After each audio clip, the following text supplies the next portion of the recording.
नमस्कार दोस्तों, मैं रविंद्र कुमार और मेरे YouTube चैनल पर एक बार फिर से आप सभी का हार्दिक स्वागत। दोस्तों, प्रतिदिन की महत्वपूर्ण क्लासों के हिसाब से आज जो अपना महासंडे महामैराथन क्लास लेकर आए हैं, तो चैनल पर पहली बार विजिट कर रहे हैं तो ऑल आर के फिजिकल एजुकेशन क्लासेस को आप सब्सक्राइब कर ले और बेल आइकन को प्रेस कर ले ताकि प्रतिदिन की महत्वपूर्ण क्लासों का नोटिफिकेशन आपको प्राप्त होता रहे। दोस्तों, आज अपनी इंपॉर्टेंट क्लास रहेगी, वो यहाँ पे ध्यान रखना है, महामैराथन के आधार पर रहेगी। लेकिन मैं आपको पहले ही बता दूं, अगर आपने क्लासों को नहीं देखा है तो प्ले लिस्ट में जाके आप आसानी से सभी क्लासों को देख सकते हैं। और साथ ही में दोस्तों, कल सुबह 9 बजे थ्योरी की क्लास भी रहेगी अपनी 9 बजे। जो उसमें जो पार्ट रहेगा वो ब्लड सर्कुलेशन यानी रक्त परिसंचरण जो हार्ट से संबंधित है वो रहेगा। तो आप कल सुबह 9 बजे थ्योरी की क्लास में भी ज़रूर उपस्थित रहे। दोस्तों, यहाँ पे कल 9 बजे थ्योरी की क्लास में आपको यहाँ पे उपस्थित होना है। इंपॉर्टेंट क्लास रहेगी जहाँ सीधा सीधा प्रश्न पूछा जाता है, और वो क्लास रहेगी दोस्तों, उसका टॉपिक अपना यहाँ पे हार्ट रहेगा यानी हृदय रहेगा। हृदय आपको आसान भाषा में बिल्कुल समझाया जाएगा। तो कल सुबह 9 बजे आप थ्योरी की क्लास में उपस्थित हो जाए। तो चलिए दोस्तों, अपन क्लास को शुरू करते हैं। लेकिन क्लास को शुरू करने से पहले आप शेयर और लाइक एक बार जरूर कर दें। सभी अपने अपने ग्रुपों में एक बार शेयर और लाइक कर दें, फिर अपना यहाँ पे क्लास को स्टार्ट करते हैं। तो चलिए दोस्तों, आपने क्लास को शेयर कर दिया होगा। अब अपन यहाँ पे देखते हैं, पहला क्वेश्चन देखते हैं दोस्तों। पहला क्वेश्चन देखें दोस्तों, यहाँ पे प्रथम आधुनिक ओलंपिक खेल कब शुरू हुए। दोस्तों, यहाँ पे जो मॉडर्न ओलंपिक खेल हैं वो कब शुरू हुए हैं वो अपने को यहाँ पे बताना है। इजी रहेगा दोस्तों प्रश्न, लेकिन बार बार क्वेश्चन पूछा जाता है। प्रथम आधुनिक ओलंपिक खेल, वैसे देखें तो ओलंपिक खेलों की शुरुआत सबसे पहले प्राचीन ओलंपिक खेलों की शुरुआत 776 ईसा पूर्व में हुई थी, ध्यान रखना। लेकिन आधुनिक ओलंपिक खेलों की पूछी जाए तो वो इसका सही आंसर रहेगा दोस्तों 1896 यानी 1896 में एथेंस ग्रीस के अंदर इसकी शुरुआत हुई थी। चलिए दोस्तों, नेक्स्ट और अगला प्रश्न हम यहाँ पे 2 देखते हैं अपन। प्रश्न नंबर 2, प्रश्न नंबर 2 देखिए दोस्तों, खो खो भारत के किस राज्य से शुरू हुआ। दोस्तों, जो खो खो गेम्स है ये भारत के किस राज्य से शुरू हुआ है वो अपने को यहाँ पे बताना है। खो खो कौन से राज्य से स्टार्ट हुआ है वो अपने को यहाँ पे इसमें बताना है।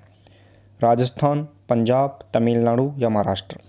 दोस्तों, हाल ही में ध्यान रखना है, अभी लेटेस्ट करंट के अकॉर्डिंग भी मैं आपको फैक्ट बता दूं, हाल ही में खो खो की एशियाई चैंपियनशिप हुई थी जो अभी यहाँ पे असम के अंदर, असम के बक्सा में हुई थी। ध्यान रखना, असम स्टेट के बक्सा शहर में हुई थी, जिसमें पुरुष और महिला वर्ग में भारत ने खो खो एशियाई चैंपियनशिप का खिताब जीत लिया। यह करंट में अपने को यहाँ पे याद रखना है। प्रश्न नंबर 2 सही आंसर रहेगा दोस्तों महाराष्ट्र, ध्यान रखना है, उसमें खो खो की शुरुआत हुई थी। चलिए दोस्तों, नेक्स्ट और अगला प्रश्न नंबर 3 देखते हैं अपन। और क्लास को शेयर करते रहिए दोस्तों, क्लास को शेयर करने में कमी ना रखिए यार बिल्कुल भी। बास्केटबॉल में खिलाड़ी को स्थानापन्न के लिए कितना समय मिलता है। यानी स्थानापन्न का मतलब दोस्तों यहाँ पे सब्सटीट्यूशन, यानी खिलाड़ी को अपन चेंज करते हैं तो बास्केटबॉल गेम में कितना समय मिलता है कि कोई खिलाड़ी यहाँ पे चेंज हो सकता है। 10 सेकंड, 20 सेकंड, 30 सेकंड या 40 सेकंड, वो अपने को यहाँ पे बताना है। साथ ही में दोस्तों, बास्केटबॉल ग्राउंड जो 28 बाई 15 मीटर का होता है, ध्यान रखना, 28 × 15 मीटर का इसका कोर्ट होता है। प्रश्न नंबर 3 सही आंसर रहेगा दोस्तों, वो रहने वाला है यहाँ पे 20 सेकंड। यानी सब्सटीट्यूट खिलाड़ी चेंज होने के लिए कितना समय मिलेगा, 20 सेकंड। और साथ ही में प्लेइंग कितने होते हैं, तो 5 खिलाड़ी खेलते हैं और 7 खिलाड़ी इसमें सब्सटीट्यूट खिलाड़ी रहते हैं। नेक्स्ट और अगला प्रश्न नंबर 4 देखिए दोस्तों। ज़्यादा आज अपन यहाँ पे फास्ट नहीं करवाएंगे, समय है अपने पास, समय रहने पर अपन प्रश्नोत्तरी को बहुत आसान शब्दों में देंगे। प्रश्न नंबर यहाँ पे 4 देखिए दोस्तों, कबड्डी को एशियन खेलों में कब वह कहाँ शामिल किया गया। यानी कबड्डी है तो कबड्डी को एशियन गेम्स के अंदर कब और कहाँ शामिल किया गया था वो अपने को यहाँ पे बताना है।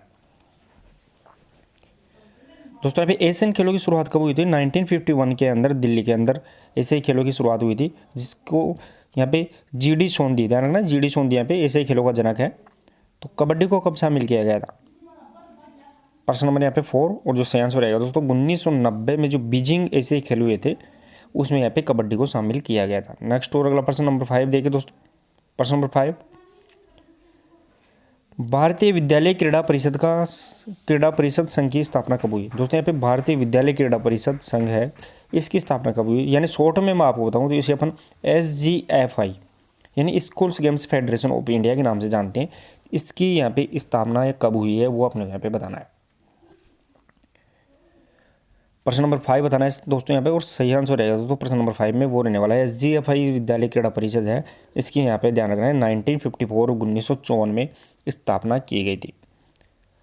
नेक्स्ट और अगला प्रश्न नंबर 6, प्रश्न नंबर 6 देखिए दोस्तों, टेबल टेनिस में नेट की ऊंचाई कितनी होती है। दोस्तों यहाँ पे टेबल टेनिस यानी टीटी है, इसमें नेट की ऊंचाई कितनी होती है वो अपने को यहाँ पे बताना है। साथ ही में दोस्तों मैं आपको बता दूं कि बहुत से प्रश्न इसमें लगभग 5 से 10 प्रश्न आपको रिपीट प्रश्न बार बार मिलते रहेंगे। जैसे कल की प्रश्नोत्तरी में सेलेक्ट किए थे या पीछे वाली प्रश्नोत्तरी में जो सेलेक्ट किए थे उनको भी अपन यहाँ पे ले लेते हैं। तो कुछ इंपॉर्टेंट प्रश्नों को अपन इसमें शामिल कर लेते हैं। तो दोस्तों यहाँ पे टेबल टेनिस में नेट की ऊंचाई, मान लो ये क्या है, नेट है, तो इस नेट की ऊंचाई पूछी गई है दोस्तों टेबल टेनिस के अंदर।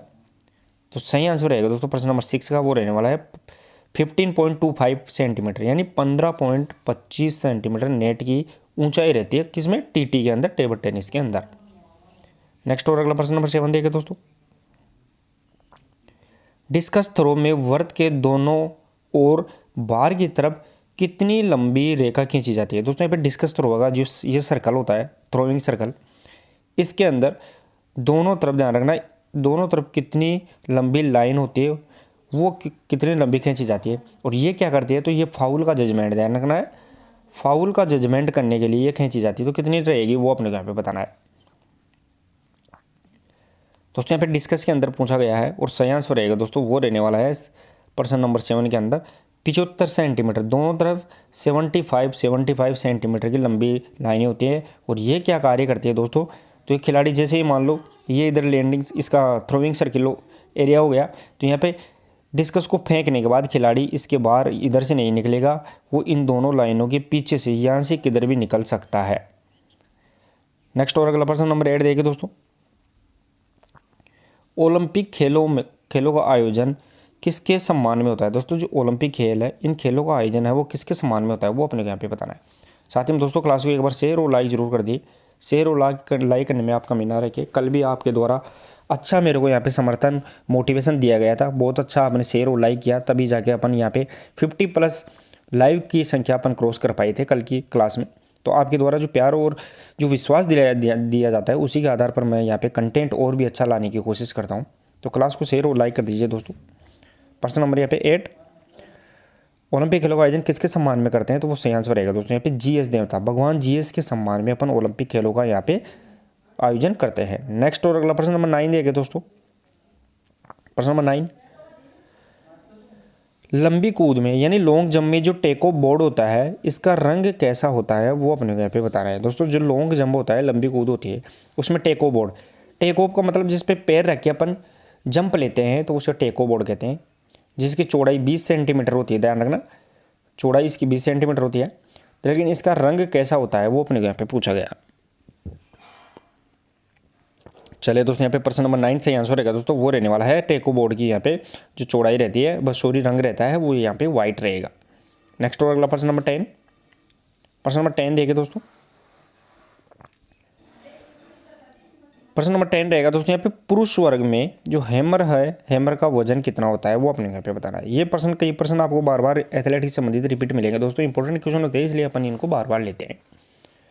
पुरुष वर्ग के अंदर जो हैमर होता है इसका यहाँ पे वेट कितना होता है। दोस्तों यहाँ पे शॉर्ट पुट और जो हैमर, ध्यान रखना है शॉर्ट पुट और हैमर होता है, इन दोनों का वेट, ये तो शॉर्ट पुट है मान लो और ये हैमर है, तो दोनों का वेट यहाँ पे सेम होता है।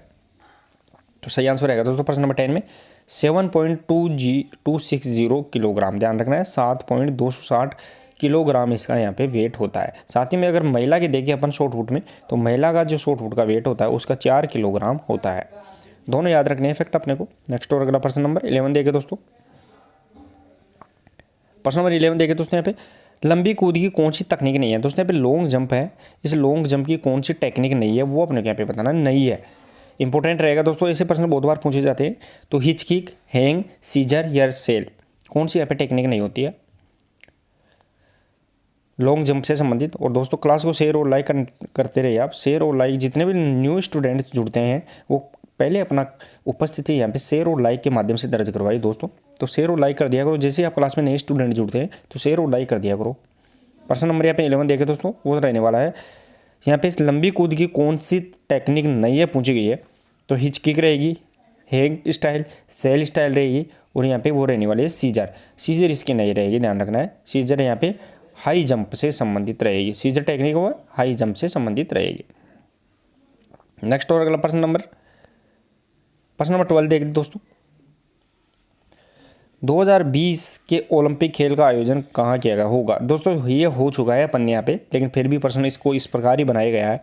2020 के जो ओलंपिक खेल थे वो कहाँ हुए थे, तो वो यहाँ पे टोक्यो जापान के अंदर हुए थे। कौन से क्रम के थे दोस्तों, तो वो 32वें क्रम के थे। 33वें क्रम के जो ओलंपिक होंगे 2024 के अंदर पेरिस में, और 35वें जो 34वें क्रम, सॉरी ये तो 32वें, 33वें क्रम के 2023 में 24 में होंगे पेरिस में। और इसी के साथ 2028 के अंदर, ध्यान रखना 28 के अंदर जो 34वें क्रम के होंगे वो यहाँ पे लॉस एंजल्स में। अपने को ये भी सभी याद रखने हैं फैक्ट। नेक्स्ट और अगला प्रश्न देखे दोस्तों, प्रश्न नंबर यहाँ पे 13, लंदन ओलंपिक में भारत ने कितने पदक जीते। दोस्तों लंदन ओलंपिक जो कब हुआ था, लंदन ओलंपिक 2012 के अंदर हुआ था, ध्यान रखना। उसमें भारत ने कितने पदक जीते। उसके बाद में 2016 का ओलंपिक हो गया, उसके बाद में 2020 का ओलंपिक टोक्यो वाला हो गया। लेकिन ये क्यों पूछा गया है, क्योंकि इसका रीज़न है दोस्तों यहाँ पे, क्योंकि इसमें जो 2020 में जो टोक्यो ओलंपिक हुआ था उसमें कितने मेडल जीते थे, तो 1 + 2 + 4 यहाँ पे टोटल 7 मेडल जीते थे। लेकिन उससे पहले सबसे ज़्यादा मेडल यहाँ पे लंदन ओलंपिक में जीते गए थे, इसलिए यहाँ पे क्वेश्चन को सिलेक्ट किया गया। तो अब यहाँ पे रिकॉर्ड नया कौन सा हो गया भारत का, एक ओलंपिक में सबसे ज़्यादा मेडल जीतने का, वो 2020 का टोक्यो ओलंपिक रहेगा, 7 मेडल जीत लिए।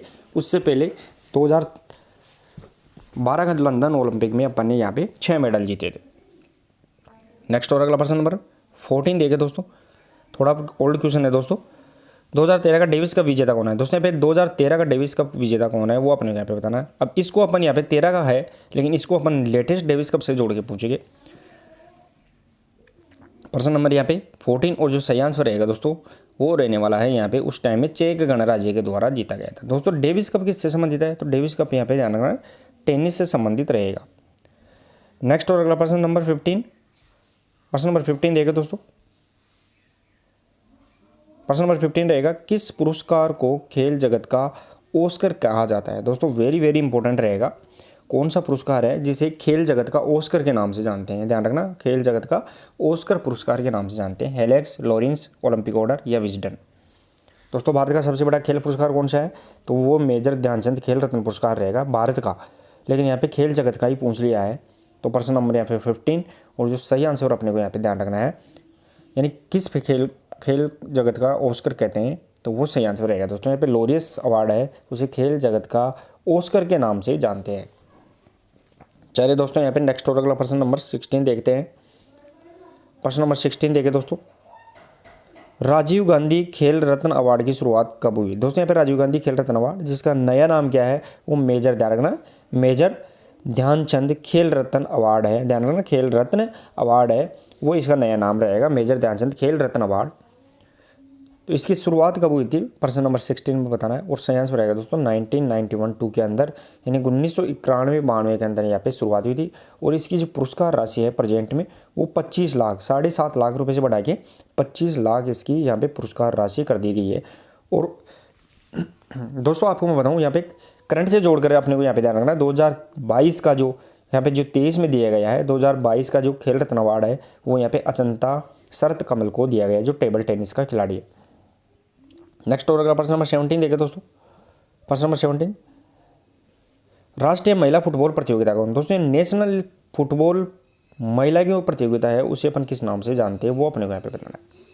राष्ट्रीय महिला फुटबॉल प्रतियोगिता दोस्तों कल सुबह 9 बजे आपको यहाँ पे उपस्थित होना है, थ्योरी की क्लास रहेगी, और वो सुबह 9 बजे थ्योरी की क्लास रहेगी। उसके अंदर जो अपना टॉपिक रहेगा दोस्तों वो रहेगा हार्ट, यानी हृदय से संबंधित, जिसे अपन ब्लड सर्कुलेशन का टॉपिक बोलते हैं। प्रश्न नंबर 17 सही आंसर रहेगा दोस्तों पे बेगम हजरत महल ट्रॉफी, ध्यान रखना है महिलाओं की राष्ट्रीय फुटबॉल ट्रॉफी रहेगी। नेक्स्ट और अगला प्रश्न नंबर 18 देखिए दोस्तों। प्रश्न नंबर 18, 35वें राष्ट्रीय खेल कहाँ प्रस्तावित है। दोस्तों 35वें राष्ट्रीय खेल प्रस्तावित क्या है, हो चुके हैं, ध्यान रखना। अब 36वें राष्ट्रीय खेल भी हो चुके हैं। जल्दी दोस्तों मैं आपको बता दूं, एक इंपॉर्टेंट क्लास लेके आऊँगा जहाँ से आपके करंट का प्रश्न एक भी बाहर नहीं जाएगा, जल्दी आपके पास वो आ जाएगी, शायद लगभग 4-5 दिन में आपको मिल जाएगी, जिसके अपन उसमें टॉपिक रहेगा ओलंपिक, पैरा ओलंपिक, साथ ही में दोस्तों यहाँ पे नेशनल गेम्स हैं, साथ ही में यहाँ पे यूनिवर्सिटी गेम है, यूथ गेम्स है, ग्रामीण ओलंपिक खेल है, तो वो अपन यहाँ पे कॉमनवेल्थ गेम है, सब यहाँ पे कंट्रोल कर लेंगे उसी एक ही क्लास के अंदर, वो जल्दी लेने वाले हैं। प्रश्न नंबर यहाँ पे 18 देखे दोस्तों, और सही आंसर रहेगा दोस्तों केरल में इनका आयोजन किया गया था 2015 में, और 36वें राष्ट्रीय खेलों का आयोजन अभी 2022 के अंदर गुजरात में किया गया है, वो लेटेस्ट अपने को यहाँ पे याद रखना है। नेक्स्ट और अगला प्रश्न नंबर 19 देखे दोस्तों। प्रश्न नंबर 19, भारत ने एकमात्र पुरुष विश्व कप हॉकी कब जीता था? दोस्तों यहाँ पे पुरुष हॉकी विश्व कप कब जीता है वो अपने को यहाँ पे बताना है। साथ ही में दोस्तों पुरुष हॉकी विश्व कप 2022-23 के अंदर अपन ने यहाँ पे लेटेस्ट हुआ है उड़ीसा के अंदर, भुवनेश्वर जो कलिंगा स्टेडियम है वहाँ पे हो चुका है, जिसमें जर्मनी ने जीता है। लेकिन भारत ने कब जीता है वो अपने को यहाँ पे बताना है। पुरुष हॉकी विश्व कप की बात की जा रही है। प्रश्न नंबर 19 से आंसर रहेगा दोस्तों यहाँ पे 1975 1975 में यहाँ पे जीता गया था। नेक्स्ट और अगला प्रश्न नंबर 20।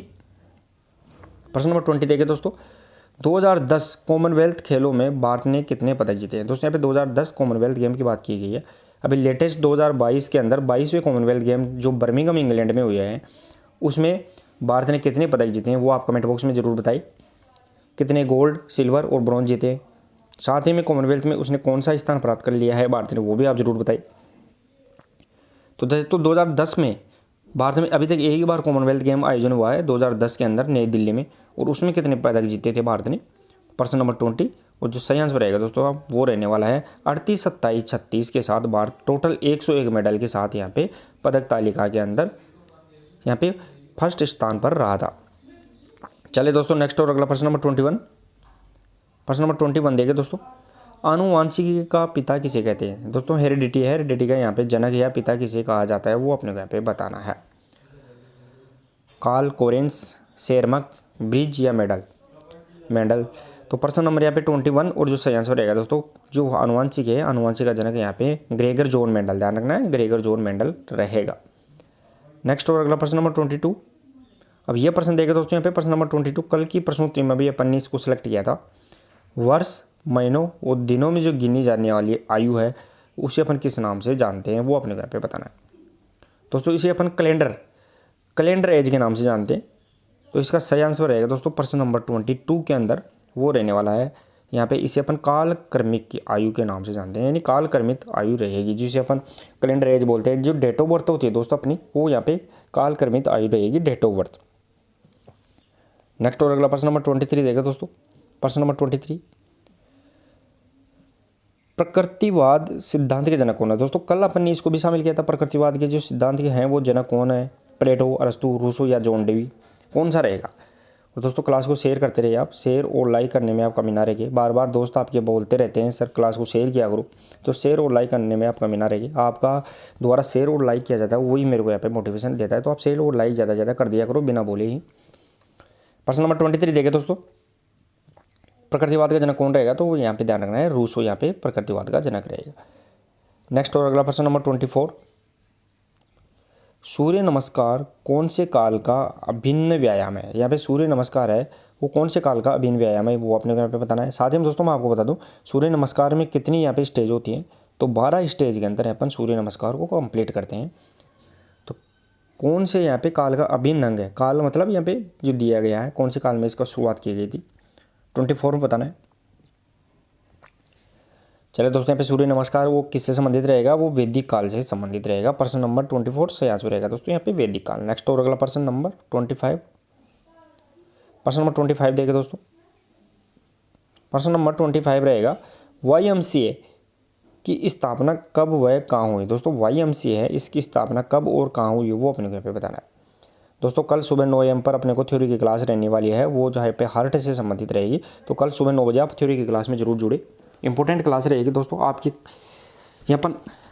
आपके कहने पर ही अपन थ्योरी की क्लास लेकर आते हैं, वरना अपन यहाँ पे MCQ करवाते रहते हैं ज़्यादातर। तो ज़्यादातर दोस्तों ने बताया कि सर थ्योरी की क्लास भी आप टाइम से ले लिया करो 1-2 दिन छोड़कर, तो अपन फिर से यहाँ पे थ्योरी की क्लास ले रहे हैं। तो कल सुबह 9 बजे थ्योरी की क्लास रहेगी। चलिए दोस्तों यहाँ पे प्रश्न नंबर 25 और सही आंसर रहेगा YMCA। इसकी स्थापना यहाँ पे ध्यान रखना है 1920 में चेन्नई मद्रास के अंदर की गई थी। नेक्स्ट और अगला प्रश्न नंबर 26। प्रश्न नंबर 26 देखिए दोस्तों, खेल कूद की तदर्थ जांच समिति बनाई गई। दोस्तों यहाँ पे खेल कूद है, खेल कूद की यहाँ पे तदर्थ जांच समिति है वो कब बनाई गई वो अपने को यहाँ पे बताना है। 52, 58, 60 या 61। खेल कूद की तदर्थ जांच समिति है वो कब बनाई गई थी? प्रश्न नंबर यहाँ पे 26 का आंसर रहेगा दोस्तों 1958। ध्यान रखना है 1958 में खेल कूद की तदर्थ जांच समिति बनाई गई थी। दोस्तों यहाँ पे 1961 में ध्यान रखना है अर्जुन पुरस्कार की शुरुआत हुई थी 1961 के अंदर। साथ ही में अर्जुन पुरस्कार के साथ साथ में ध्यान रखना है जो NSNIS है जो 1958 में, तो अपनी यहाँ पे सही आंसर रहेगा इसका 1958। 1961 के अंदर ध्यान रखना है, वो यहाँ पे किसकी शुरुआत हुई थी, अर्जुन पुरस्कार की शुरुआत हुई थी। वो भी नेक्स्ट एक्स्ट्रा फैक्ट अपने को यहाँ पे ध्यान रखना है। चलिए दोस्तों नेक्स्ट और अगला प्रश्न नंबर 27।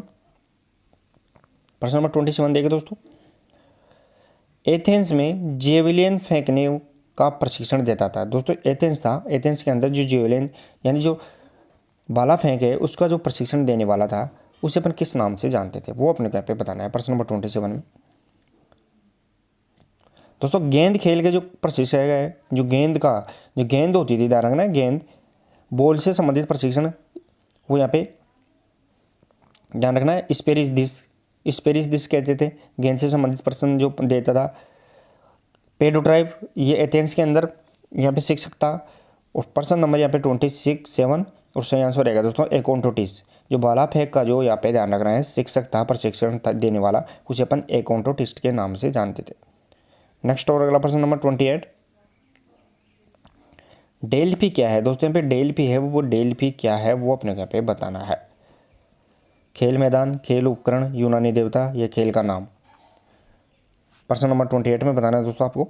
और सही आंसर रहेगा दोस्तों डेल्फी क्या रहेगा, तो वो खेल का मैदान रहेगा। क्योंकि कोरिंथ, डेल्फी, अर्गोलीज ये खेल के मैदान थे जो पेनहेलेनिक खेलों को, जिसमें 4 प्रकार के खेल होते थे, उनको यहाँ पे आयोजित करवाए जाते थे। नेक्स्ट और अगला प्रश्न नंबर 29 देखें दोस्तों।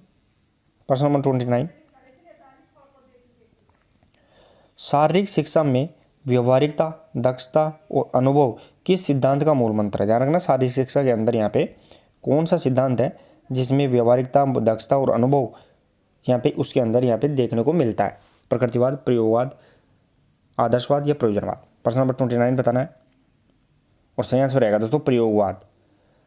प्रयोगवाद जिसे अपन प्रयोगवाद बोलते हैं, तो वो इस व्यवहारिकता, दक्षता और अनुभव यहाँ पे इसका मूल मंत्र होता है।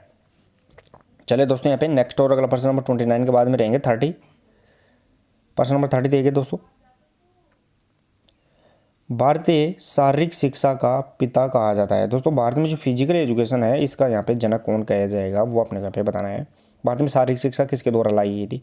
दोस्तों भारत में खेलों का जनक पूछे आपको, खेल आंदोलन का जनक, तो वो यहाँ पे ध्यान रखना है GD सोंधी रहेगा, खेल आंदोलन का जनक भारत में।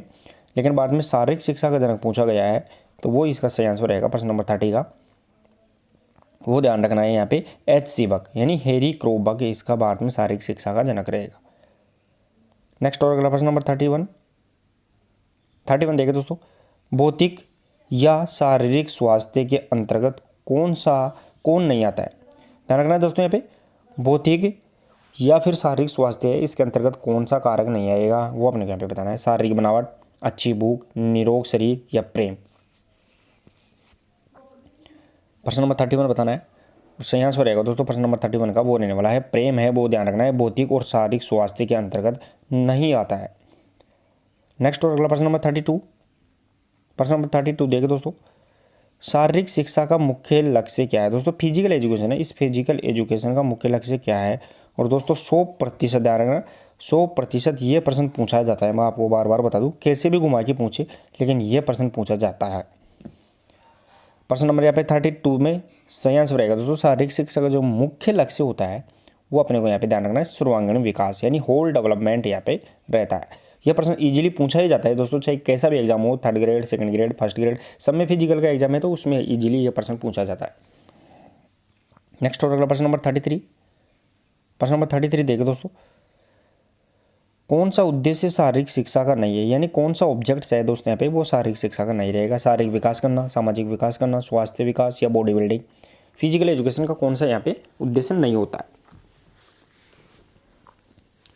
इजीली आपको समझ में आ गया होगा सब। प्रश्न नंबर 33 और सही आंसर रहेगा बॉडी बिल्डिंग करना, ये फिजिकल एजुकेशन का कोई ऑब्जेक्ट नहीं होता है। साथ ही में दोस्तों सामाजिक विकास, शारीरिक और स्वास्थ्य विकास यहाँ पे ये सभी उद्देश्य होते हैं। नेक्स्ट और अगला प्रश्न नंबर 34। दोस्तों कल भी कुछ दोस्त यहाँ पे बार बार कमेंट कर रहे थे कि सर क्लास की स्पीड आप ज़्यादा बढ़ा दिया करो, तो अपन दोस्तों यहाँ पे क्लास की स्पीड नहीं बढ़ाएंगे क्योंकि अपन समझते हुए चलना है, अपने को यहाँ पे टाइम पास थोड़ी करना है, तो यहाँ पे प्रत्येक फैक्ट को यहाँ पे समझते हुए चलना है। प्रश्न नंबर यहाँ पे 34, एक उचित रूप से निर्देशित शारीरिक शिक्षा का परिणाम स्वास्थ्य, खुशी, कुशलता व चरित्र होना चाहिए, ये कथन किसका है।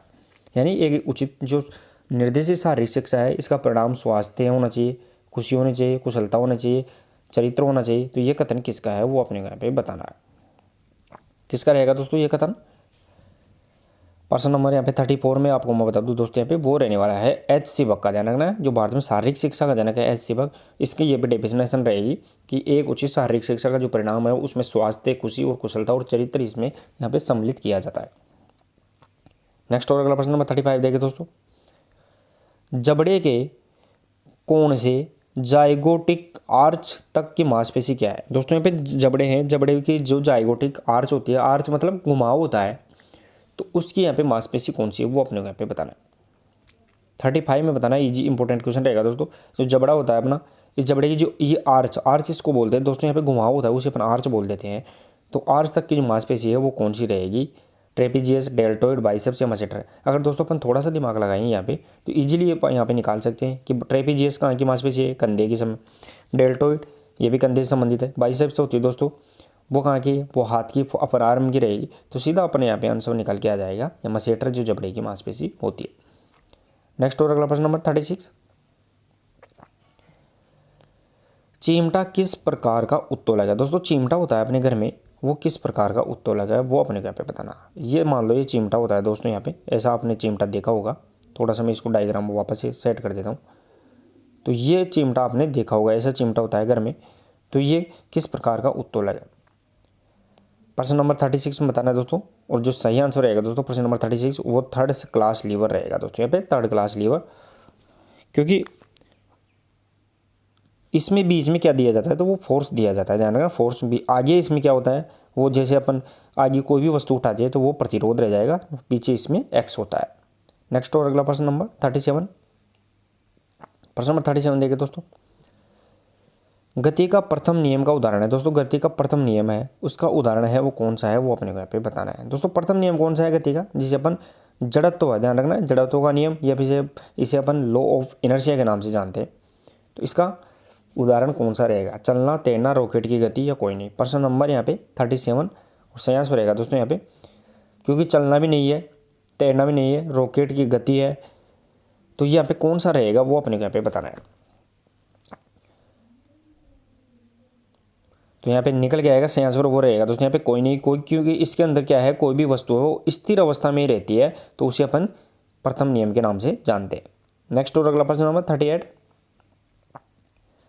आधार जितना चौड़ा होगा संतुलन उतना ही कैसा होगा वो अपने को यहाँ पे बताना है। दोस्तों जो बेस है, बेस ज़्यादा अगर चौड़ा है तो बैलेंस अपने को कैसा मिलेगा वो अपने को यहाँ पे बताना है। दोस्तों कोई वस्तु है, मान लो ये नुकीली वस्तु है, इसका बेस इस प्रकार है, और कोई वस्तु है उसका बेस इस प्रकार है।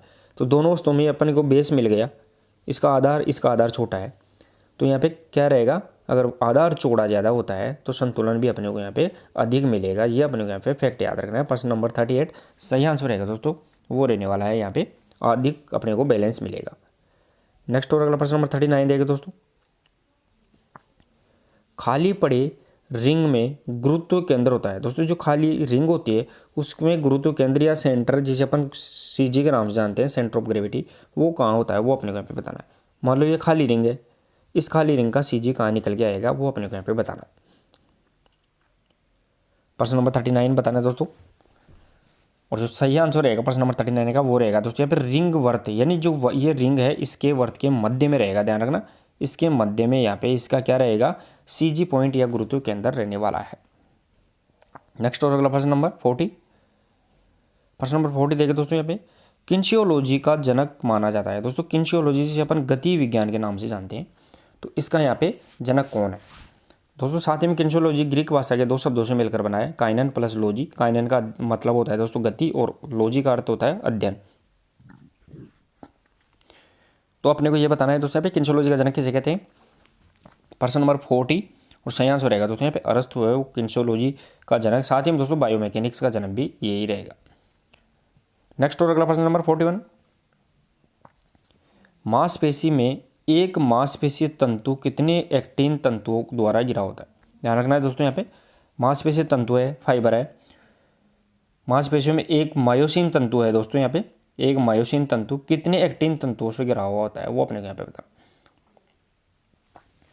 दोस्तों मैं आपको बता दूं, मांसपेशी में दो प्रकार के प्रोटीन पाए जाते हैं, एक यहाँ पे एक्टिन और दूसरा मायोसिन। ध्यान रखना, दो प्रकार के प्रोटीन पाए जाते हैं मसल्स के अंदर, एक्टिन दूसरा मायोसिन।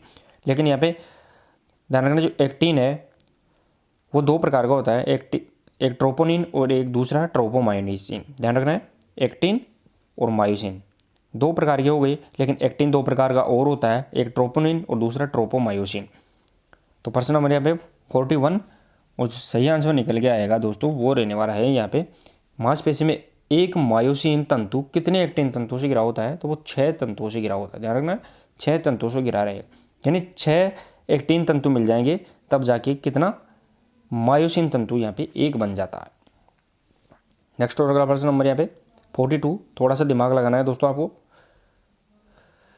पढ़ते समय पुस्तक आंखों से कितनी दूर होनी चाहिए। दोस्तों ये एक विजुअलिटी देखी गई है कि पढ़ते समय पुस्तक आंखों से कितनी दूरी पर होनी चाहिए, कितनी डिस्टेंस पर होनी चाहिए। प्रश्न नंबर 42 बताना है और सही आंसर रहेगा दोस्तों वो रहने वाला है यहाँ पे 30 सेंटीमीटर, यानी 25 से 30 सेंटीमीटर अपन लेते हैं, इसमें 25 सेंटीमीटर भी आ सकती है। 25 से 30 सेंटीमीटर अपने को यहाँ पे डिस्टेंस कवर रखनी चाहिए। नेक्स्ट और अगला प्रश्न नंबर 43, छाती क्षेत्र चक्राकार, मस्तिष्क आगे व प्यूबिस पीछे की ओर झुक जाती है, ये स्थिति कौन सी होती है। यानी जो चेस्ट है, चेस्ट चक्राकार हो जाए, मस्तिष्क आगे झुक जाए, प्यूबिस मतलब पीछे निकल जाए, झुक जाती है, तो कौन सी स्थिति रहेगी, काइपोसिस, लॉर्डोसिस, स्कोलिसिस या जानूपेर। थोड़े से दोस्तों यहाँ पे शब्द है वो अटपटे शब्द आपको देखने को मिलेंगे। प्रश्न नंबर 43 और जो सही आंसर रहेगा दोस्तों यहाँ पे प्रश्न नंबर 43 में वो रहेगा काइपोसिस। इसमें काइपोसिस रहेगा क्योंकि गर्दन आगे निकल जाती है, छाती है जो चक्राकार होकर पीछे निकल जाती है इसे, और गर्दन है वो आगे की तरफ चली जाती है, रीढ़ की हड्डी अपनी ये रहती है, तो ये भी पीछे क्या निकल के आ जाता है, कुबड़ सा बन जाता है। नेक्स्ट और अगला प्रश्न नंबर 44 देखिए दोस्तों। प्रश्न नंबर 44, जब अस्थिभंग में टूटी अस्थि आसपास के क्षेत्रों के अंगों को हानि पहुंचाती है तो वो किस प्रकार का, यानी हड्डी टूट के कोमल अंगों में घुस जाती है तो कौन सी फ्रैक्चर कहलाएगा, साधारण, जटिल, बहुखंड या पचड़ी। साधारण जो हड्डी होती है दोस्तों अस्थिभंग, उसे अपन हड्डी टूटने पर त्वचा को नुकसान नहीं पहुंचाती है। ध्यान रखना, बहुखंड में हड्डियाँ बहुत ज़्यादा जगह से टूट जाती है, एक ही हड्डी अलग अलग जगह से। पचड़ी अस्थि से कहते हैं तो वो ग्रीन स्टिक फ्रैक्चर को नाम से जानते हैं, जो बच्चों में पाई जाती है। प्रश्न नंबर यहाँ पे 44 के अंदर सही आंसर रहेगा दोस्तों, इसे अपन जटिल या कॉम्प्लिकेटेड, ध्यान रखना, जटिल या कॉम्प्लिकेटेड अस्थिभंग के नाम से जानते हैं। नेक्स्ट और अगला प्रश्न नंबर 47, कौन सा कारक खेल में चोट लगने का नहीं है, यानी कौन सा कारक है जो खेल में चोट लगने का नहीं है, कमजोर शारीरिक फिटनेस, असमतल मैदान, खेल नियमों के ज्ञान में कमी या अपर्याप्त बार मेकअप। दोस्तों अगर आप देखें थोड़ा सा दिमाग लगाए तो कमज़ोर शारीरिक फिटनेस है, उसके कारण कोई ज़रूरी नहीं है कि यहाँ पे चोट लगे ही। प्रश्न नंबर 45 में दूसरा असमतल मैदान है तो भी कोई ज़रूरी नहीं है यहाँ पे, यानी जो कमज़ोर शारीरिक शरीर है उससे अपने को यहाँ पे चोट लग सकती है, असमतल मैदान है तो भी चोट लग सकती है, और पर्याप्त वार्मिंग अप नहीं करते हैं तो भी चोट लग सकती है। लेकिन अगर किसी को खेल के नियमों का ज्ञान ज़्यादा नहीं है तो उसके द्वारा कोई ज़रूरी नहीं है कि वो चोट लगेगी।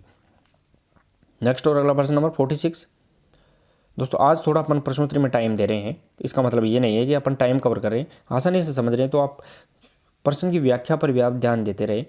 किक मारने से कौन सी मांसपेशी का प्रयोग होता है। दोस्तों जो फुटबॉल है, फुटबॉल में किक मारते हैं तो कौन सी मसल्स यहाँ पे काम आती है वो अपने को यहाँ पे बताना है, पेक्टोरलिस, हैमस्ट्रिंग, लेटिसिमस डोर्सी, क्वाड्रिसेप्स या फेमोरिस। प्रश्न नंबर 46 में बताना है दोस्तों यहाँ पे, प्रश्न नंबर यहाँ पे 46 और सही आंसर रहेगा। तो क्वाड्रिसेप्स फेमोरिस होती है वो यहाँ पे किक मारते समय काम आती है। साथ में दोस्तों जो पीछे होती है वो हैमस्ट्रिंग भी इसका सपोर्ट करती है, लेकिन यहाँ पे क्वाड्रिसेप्स सबसे इंपॉर्टेंट रहेगी, जो 4 मांसपेशियों का समूह होती है। नेक्स्ट और अगला प्रश्न नंबर 47 देखें दोस्तों।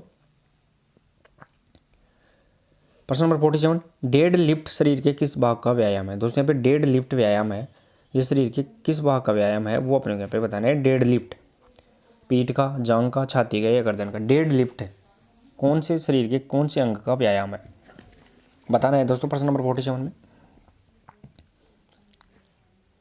चलो दोस्तों यहाँ पे सही आंसर रहेगा दोस्तों, ये पीठ का व्यायाम है, यानी जो पीठ होती है, बैक होती है, उसका यहाँ पे व्यायाम रहेगा। नेक्स्ट और अगला प्रश्न नंबर 48, शारीरिक सौंदर्य का संबंध किससे है। दोस्तों यहाँ पे शारीरिक सौंदर्य है, इसका संबंध किससे है वो अपने यहाँ पे बताना है। कवायद, ड्रिल, योग या शारीरिक संस्कृति। प्रश्न नंबर 48 और जो सही आंसर रहेगा दोस्तों ये शारीरिक संस्कृति से रहेगा, यानी जो सुंदर शरीर होता है वो शारीरिक संस्कृति मानी जाती है। नेक्स्ट और अगला प्रश्न नंबर 49। प्रश्न नंबर 49 देखिए दोस्तों, थोड़ा सा इसको और मैं एडजस्ट कर देता हूँ एक बार। प्रश्न नंबर 49 देखिए दोस्तों, शारीरिक शिक्षा का उद्देश्य शारीरिक विकास, गामक विकास, मानसिक विकास व मानवीय संबंधों का विकास है। ये कथन किसका है? यानी फिजिकल एजुकेशन का ऑब्जेक्ट क्या है? शारीरिक विकास करना, गामक विकास करना, मानसिक विकास करना और मानवीय संबंधों का विकास करना। ये किसके द्वारा यहाँ पे बताया गया है वो अपने यहाँ पे बताना है। चलिए दोस्तों यहाँ पे प्रश्न नंबर यहाँ पे 49 और जो सही आंसर रहेगा दोस्तों वो रहने वाला 49 में बुस्टर मोदिया का। ध्यान रखना, बुस्टर मोदिया के द्वारा ये डेफिनेशन की दी गई कि शारीरिक विकास, मानवीय विकास और साथ में गामक विकास ये यहाँ पे फिजिकल एजुकेशन का लक्ष्य होता है। नेक्स्ट और अगला प्रश्न नंबर 50। प्रश्न नंबर 50 देखें दोस्तों, डेल्टोइड पेशी शरीर में कहाँ पाई जाती है? दोस्तों जो डेल्टोइड पेशी होती है वो शरीर में कहाँ पाई जाती है वो अपने को यहाँ पे बताना है। डेल्टोइड पेशी शरीर में कहाँ पाई जाती है?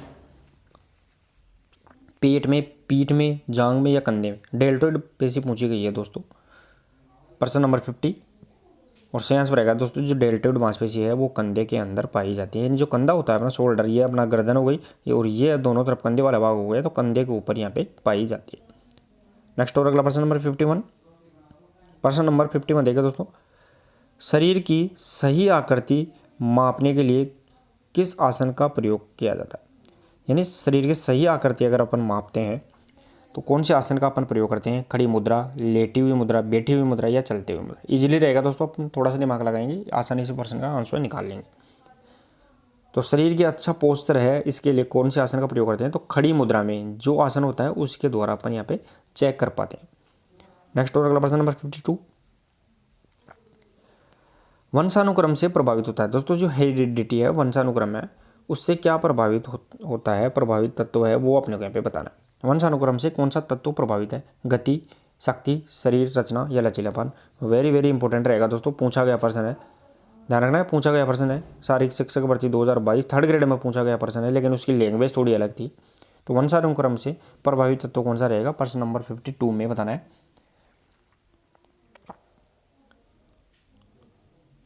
चलिए दोस्तों यहाँ पे प्रश्न नंबर 52 में और जो सही आंसर रहेगा दोस्तों वो रहने वाला है शरीर रचना। जो शरीर की बॉडी स्ट्रक्चर है वो वंशानुक्रम से यहाँ पे प्रभावित होती है। नेक्स्ट और अगला प्रश्न नंबर 53,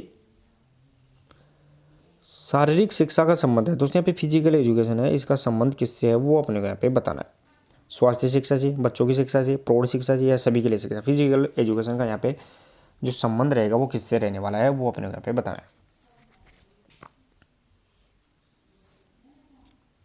शारीरिक शिक्षा का संबंध किससे रहेगा ये अपने को यहाँ पे बताना है। प्रश्न नंबर यहाँ पे 53। प्रश्न नंबर 53 सही आंसर रहेगा दोस्तों सभी के लिए शिक्षा, ध्यान रखना सभी के लिए शिक्षा रहेगी, वो यहाँ पे फिजिकल एजुकेशन का एम रहेगा, लक्ष्य रहेगा। नेक्स्ट और अगला प्रश्न नंबर 54, हमारी सांस्कृतिक धरोहर क्या है? दोस्तों यहाँ पे हमारी सांस्कृतिक धरोहर है वो क्या है ये अपने को यहाँ पे बताना है। इंपॉर्टेंट क्वेश्चन है दोस्तों, पूछा गया प्रश्न रहेगा। इसने आदर्श शिक्षा या खेल, हमारी सांस्कृतिक धरोहर क्या रहेगी? प्रश्न नंबर 54 में बताना है। सही आंसर रहेगा दोस्तों हमारी सांस्कृतिक धरोहर है वो खेल रहेगी, ये अपने को यहाँ पे ध्यान रखना है। चलिए दोस्तों नेक्स्ट और अगला प्रश्न, लेकिन उससे पहले दोस्तों आप क्लास को एक बार फिर से आप शेयर और लाइक जरूर कर दें, और कल सुबह 9 बजे आपको थ्योरी की क्लास में उपस्थित होना है, वो जरूर आपको कल सुबह हार्ट से संबंधित टॉपिक रहेगा अपना, तो उसमें आपको जरूर उपस्थित होना है और भी दोस्तों को आपको बताना है। चलिए दोस्तों नेक्स्ट और अगला प्रश्न नंबर 55 देखिए दोस्तों।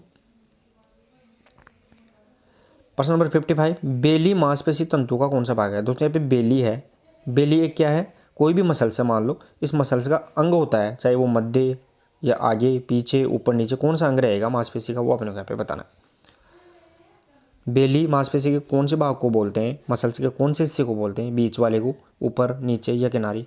प्रश्न नंबर 55 बताना है। तो चलिए दोस्तों यहाँ पे प्रश्न नंबर 55 से आंसर रहेगा तो मसल्स का जो बीच का जो हिस्सा होता है उसे अपन बेली कहते हैं। जो बीच का हिस्सा, और वो कैसा आपको आता है दोस्तों, तो वो थोड़ा सा उबार खा के आ जाता है, ऐसा दोनों तरफ से ऐसे उबार खा के आ जाता है, यानी दोनों तरफ से थोड़ा सा निकला हुआ होता है दोनों तरफ, तो उसे अपन बेली के नाम से जानते हैं। नेक्स्ट और अगला प्रश्न नंबर 56 देखिए दोस्तों, स्टेडियोमीटर द्वारा मापा जाता है। दोस्तों स्टेडियोमीटर है, इसके द्वारा क्या मापते हैं वो अपने को यहाँ पे बताना है। स्टेडियोमीटर द्वारा किसके मापन किया जाता है, प्रश्न नंबर यहाँ पे बताना है दोस्तों आपको। फेफड़ों की क्षमता है दोस्तों, इसको तो अपन स्पायरोमीटर के द्वारा मापते हैं। लंग्स की जो कैपेसिटी है उसे अपन स्पायरोमीटर से मापते हैं। साथ ही में दोस्तों प्रश्न नंबर 56 में आपका जो सही आंसर रहेगा वो रहने वाला है यहाँ पे, व्यक्ति की जो लंबाई है, हाइट होती है, उसे अपन स्टेडियोमीटर के से मापते हैं। नेक्स्ट और अगला प्रश्न नंबर 57 देखें दोस्तों, व्यक्ति किससे जल जाता है। दोस्तों यहाँ पे व्यक्ति है वो किससे जलता है, बर्न होता है, वो अपने यहाँ पे बताना है। बिजली से जलता है, गर्म पानी से, जलते कोल तार से, या सभी से। प्रश्न नंबर 57 बताना है, व्यक्ति किससे जल जाता है। तो प्रश्न नंबर यहाँ पे 57 सही आंसर रहेगा दोस्तों यहाँ पे उपरोक्त सभी, क्योंकि गर्म पानी होता है, ऊष्मा होती है, उससे भी व्यक्ति जल जाता है, बिजली के लगने से भी, और जलते कोल तार होता है उससे भी यहाँ पे जलता है। नेक्स्ट और अगला प्रश्न नंबर 58, कौन सा जनसंपर्क का उद्देश्य नहीं है। दोस्तों यहाँ पे जनसंपर्क करते हैं अपन, व्यक्तियों से मिलते हैं, तो उसका उद्देश्य कौन सा नहीं है वो अपने को यहाँ पे बताना है। प्रश्न दोस्तों ये पूछा जाता है बहुत बार, जनसंपर्क से संबंधित प्रश्न आपको पूछा जाता है, तो इसका कौन सा उद्देश्य नहीं है। प्रश्न नंबर यहाँ पे 58 और इजी रहेगा दोस्तों, आप अगर थोड़ा सा भी दिमाग लगाए तो यहाँ पे जनता से धन इकट्ठा करना अपना कोई उद्देश्य नहीं होता है, ये अपने को यहाँ पे ध्यान रखना है। नेक्स्ट और अगला प्रश्न नंबर 59, स्कूल रिकॉर्ड में दर्ज आयु होती है। दोस्तों कल भी अपन ने ये प्रश्न सम्मिलित किया था, स्कूल रिकॉर्ड में कौन सी आयु रहती है, यानी अपन ये उसमें डेट ऑफ बर्थ लगाते हैं, तो डेट ऑफ बर्थ यहाँ पे दिन वर्ष और माह में होते हैं, तो वो कौन सी आयु रहेगी दोस्तों, यहाँ पे कालक्रमित यहाँ पे आयु रहेगी, एज रहेगी। नेक्स्ट और अगला प्रश्न नंबर 60 देखें दोस्तों, प्रश्न नंबर 60, एथलेटिक टाइप व्यक्तियों का शरीर होता है, यानी एथलेटिक टाइप के व्यक्ति होते हैं उसका शरीर कौन सा रहेगा। दोस्तों जो पिकनिक, एस्थेनिक, एथलेटिक और डाइप्लास्टिक जो क्रेसमर के द्वारा दिए गए हैं, एथलेटिक टाइप का व्यक्ति का शरीर कैसा रहेगा वो अपने यहाँ पे बताना है। एंडोमॉर्फिक, एक्टोमॉर्फिक, मेसोमॉर्फिक, ये यहाँ पे सेल्डन के द्वारा दिए गए हैं, तो कौन सा यहाँ पे एथलेटिक टाइप का व्यक्ति सेल्डन से संबंधित रहेगा प्रश्न नंबर 60 में, और वो इसका सही आंसर रहेगा दोस्तों, वो रहने वाला है मेसोमॉर्फिक। ध्यान रखना है, मेसोमॉर्फिक टाइप के व्यक्ति से ही एथलेटिक व्यक्ति का यहाँ पे तुलना की जाती है। नेक्स्ट और अगला प्रश्न नंबर 61 देखिए दोस्तों, शारीरिक शिक्षा में खिलाड़ी किस विधि द्वारा अच्छी तरह सीखता है, ये अपने को यहाँ पे बताना है। फिजिकल एजुकेशन के अंदर कौन सी यहाँ पे टीचिंग मेथड है जिसके द्वारा बालक है, स्टूडेंट है या कोई भी, वो अच्छे से सीख पाता है। प्रश्न नंबर यहाँ पे 61 और सही आंसर रहेगा दोस्तों, वो रहने वाला है प्रदर्शन, यानी डेमोस्ट्रेशन मेथड रहेगी, उसके द्वारा यहाँ पे अच्छे से सीख पाता है। नेक्स्ट और अगला प्रश्न नंबर 62, शारीरिक शिक्षण में कौन सा सर्वे साधन नहीं है। ध्यान रखना है दोस्तों, यहाँ पे शारीरिक शिक्षा शिक्षण के अंदर सर्वे साधन नहीं है। सर्वे का मतलब सुनने वाला, कौन सा साधन नहीं है, रेडियो, फिल्म स्लाइड, ग्रामोफोन या टेप रिकॉर्ड। प्रश्न नंबर यहाँ पे 62 बताना है दोस्तों, और जो सही आंसर रहेगा दोस्तों वो रहने वाला है यहाँ पे फिल्म स्लाइड होती है, दोनों फिल्म जो स्लाइड होती है वो यहाँ पे सर्वे साधन नहीं रहेगा। साथ ही में रेडियो, टेप रिकॉर्ड और ग्रामोफोन तीनों रहेंगे, और फिल्म स्लाइड है दोस्तों वो यहाँ पे ध्यान रखना है सर्वे दर से दोनों रहेगी। नेक्स्ट और अगला प्रश्न नंबर 63, शारीरिक शिक्षा की क्रियाओं को प्रस्तुत करने का प्रमुख अंग नहीं है, यानी जो शारीरिक शिक्षा की जो जितनी भी क्रियाएं हैं उनको प्रेजेंटेशन करने का कौन सा अंग नहीं है वो अपने यहाँ पे बताना है। प्रदर्शन, अन्वेषण, निरीक्षण या वेशभूषा। 63 बताना दोस्तों आपको। प्रश्न नंबर यहाँ पे 63 सही आंसर रहेगा दोस्तों, यहाँ पे वेशभूषा है, यानी ड्रेस कोड है, वो यहाँ पे प्रेजेंटेशन से संबंधित यहाँ पे नहीं होता है। साथ ही में प्रदर्शन, अन्वेषण और निरीक्षण यहाँ पे प्रेजेंटेशन से संबंधित होते हैं फिजिकल एजुकेशन के अंदर। नेक्स्ट और अगला प्रश्न नंबर 64, शरीर को स्वस्थ व बलशाली बनाया जाता है। दोस्तों जो शरीर है उसको स्वस्थ और बलशाली है वो बनाया जाता है, किसके द्वारा बनाया जाता है वो अपने को यहाँ पे बताना है। ड्रिल द्वारा, खेल द्वारा, आराम द्वारा या शारीरिक प्रशिक्षण के द्वारा। शरीर को स्वस्थ और बलशाली कैसे बना सकते हैं 64 बताना है, और सही आंसर रहेगा दोस्तों यहाँ पे शारीरिक प्रशिक्षण, यानी फिजिकल जो ट्रेनिंग है इसके द्वारा शरीर को अपन बलशाली और स्वस्थ बना सकते हैं। नेक्स्ट और अगला प्रश्न नंबर 65, निम्न में से निर्णय के सिद्धांत है। दोस्तों निर्णय यानी ओपीसीएल है, ओपीसीएल के यहाँ पे सिद्धांत कौन से हैं वो अपने को यहाँ पे बताना है। ओपीसीटिंग होती है दोस्तों, ओपीसीटिंग के यहाँ पे सिद्धांत कौन से? सूक्ष्म अवलोकन करना चाहिए, सीटी का उचित उपयोग, शीघ्रता से निर्णय या उपरोक्त सभी। इजीली रहेगा दोस्तों, प्रश्न पूछा भी जाता है 65 में, और इसका सही आंसर रहेगा दोस्तों यहाँ पे उपरोक्त सभी, यानी सभी को ध्यान में रखते हुए ओपीसीटिंग करनी चाहिए। नेक्स्ट और अगला प्रश्न नंबर 66 देखिए दोस्तों, निर्णायक यानी ओपीसीएल है, निर्णय की योग्यता नहीं आता है, यानी निर्णय की योग्यता है उसमें क्या नहीं आता है वो अपने यहाँ पे बताना है। खेल के नियमों का ज्ञान, निष्पक्षता, आत्मविश्वास में कमी या सूक्ष्म अवलोकन। जो ओपीसीटिंग करता है तो ओपीसीएल की योग्यता है उसमें क्या नहीं आता है वो अपने यहाँ पे बताना है। प्रश्न नंबर यहाँ पे 66 और सही आंसर रहेगा दोस्तों, आत्मविश्वास की कमी होती है तो वो सही ओपीसीएल और ओपीसीटिंग नहीं कर सकता है। साथ ही में निष्पक्षता और सूक्ष्म अवलोकन और नियमों को यहाँ पे नॉलेज होना चाहिए। नेक्स्ट और अगला प्रश्न नंबर 67 देखिए दोस्तों, स्कोर शीट पर हस्ताक्षर कर उसे प्रमाणित करना निर्णायक का कौन सा कर्तव्य है? दोस्तों यहाँ पे स्कोर शीट पर हस्ताक्षर कर उसे प्रमाणित करना निर्णायक का कौन सा कर्तव्य है? खेल से पूर्व, खेल के बाद या खेल के समय? कोई नहीं। प्रश्न नंबर 67 बताना दोस्तों। स्कोर शीट में आते ही थोड़ी साइन करेंगे, अपन सब जानते हैं इस मामले में। स्कोर शीट गेम खत्म होने के बाद स्कोर शीट को चेक करेंगे, उस पर हस्ताक्षर करेंगे, उस पर प्रमाणित करेंगे कि कौन यहाँ पे विजेता है, कौन उसका उपविजेता है। तो ये कैसा कार्य रहेगा? खेल के बाद का कार्य रहेगा। नेक्स्ट और अगला प्रश्न नंबर 68, माइक्रो चक्र होता है दोस्तों, जो माइक्रो चक्र है इसकी अवधि कितनी होती है? दोस्तों यहाँ पे पीरियोडाइजेशन है, अवधि कालीनता में 3 प्रकार के चक्र होते हैं। सबसे छोटा माइक्रो चक्र, उससे बड़ा होता है वो मीजो, और लास्ट वाला होता है वो मैक्रो चक्र होता है। तो माइक्रो चक्र है उसे अपन अल्पकालीन चक्र भी के नाम से जानते हैं। 68 का अंदर बताना है, और सही आंसर रहेगा दोस्तों यहाँ पे 3 से 10 दिन के अंदर जो चक्कर होता है वो यहाँ पे प्रशिक्षण का माइक्रो चक्कर होता है। 12 माह का अपन उसे मैक्रो चक्कर के नाम से जानते हैं, और 3 माह तक यानी 10 दिन से ज़्यादा और 3 माह तक का चक्कर होता है उसे अपन मीजो चक्कर के नाम से जानते हैं। सारे अपने को यहाँ पे फैक्ट याद रखने। नेक्स्ट और अगला प्रश्न नंबर 69 देखें दोस्तों, खिलाड़ियों की आपत्ति का निपटारा किस समिति द्वारा किया जाता है? अगर खिलाड़ियों को किसी चीज़ में दिक्कत है, ऑब्जेक्शन है, तो इसका यहाँ पे निपटारा है किस समिति के द्वारा किएंगे? आयोजन समिति, तकनीकी समिति, अपील जूरी या सचिव द्वारा। कोई भी गेम चलता है दोस्तों और उसमें अपन प्रोटेस्ट लगाते हैं, कोई भी चीज़ यहाँ पे दिक्कत आ जाती है किसी दूसरी टीम को, खिलाड़ी के प्रति, टीम के प्रति, तो उसका निपटारा कहाँ किया जाएगा? 69 बताना है, और सही आंसर रहेगा दोस्तों उसे अपन अपील जूरी यानी प्रोटेस्ट समिति के नाम से जानते हैं। उसे अपन प्रोटेस्ट समिति के नाम से जाना जाता है। अपील जूरी समिति इसका यहाँ पे करेगी। नेक्स्ट और अगला प्रश्न नंबर 70 देगा दोस्तों, एम्पी थिएटर का अर्थ है दोस्तों, यहाँ पे एम्पी थिएटर है, इसका अर्थ क्या है वो अपने को यहाँ पे बताना है। नृत्य क्रिया, जल क्रीड़ा, इंडोर खेल या खुले मंच पर प्रतियोगिता। दोस्तों एथेंस के अंदर ध्यान रखना, एथेंस के अंदर एम्पी थिएटर का यहाँ पे प्रयोग किया जाता था। प्रश्न नंबर 70 बताना है। प्रश्न नंबर यहाँ पे 70 और जो सही आंसर निकल के आएगा दोस्तों वो रहने वाला है एम्पी थिएटर का मतलब यहाँ पे खुले मंच पर जो प्रतियोगिताएं होती है उसे अपन एम्पी थिएटर के नाम से जानते थे। नेक्स्ट और अगला प्रश्न नंबर 71, प्रश्न नंबर 71 देखिए दोस्तों, निरीक्षण का कौन सा प्रकार नहीं है? दोस्तों यहाँ पे निरीक्षण जिसे अपन ऑब्जर्वेशन के नाम से जानते हैं, ध्यान रखना ऑब्जर्वेशन।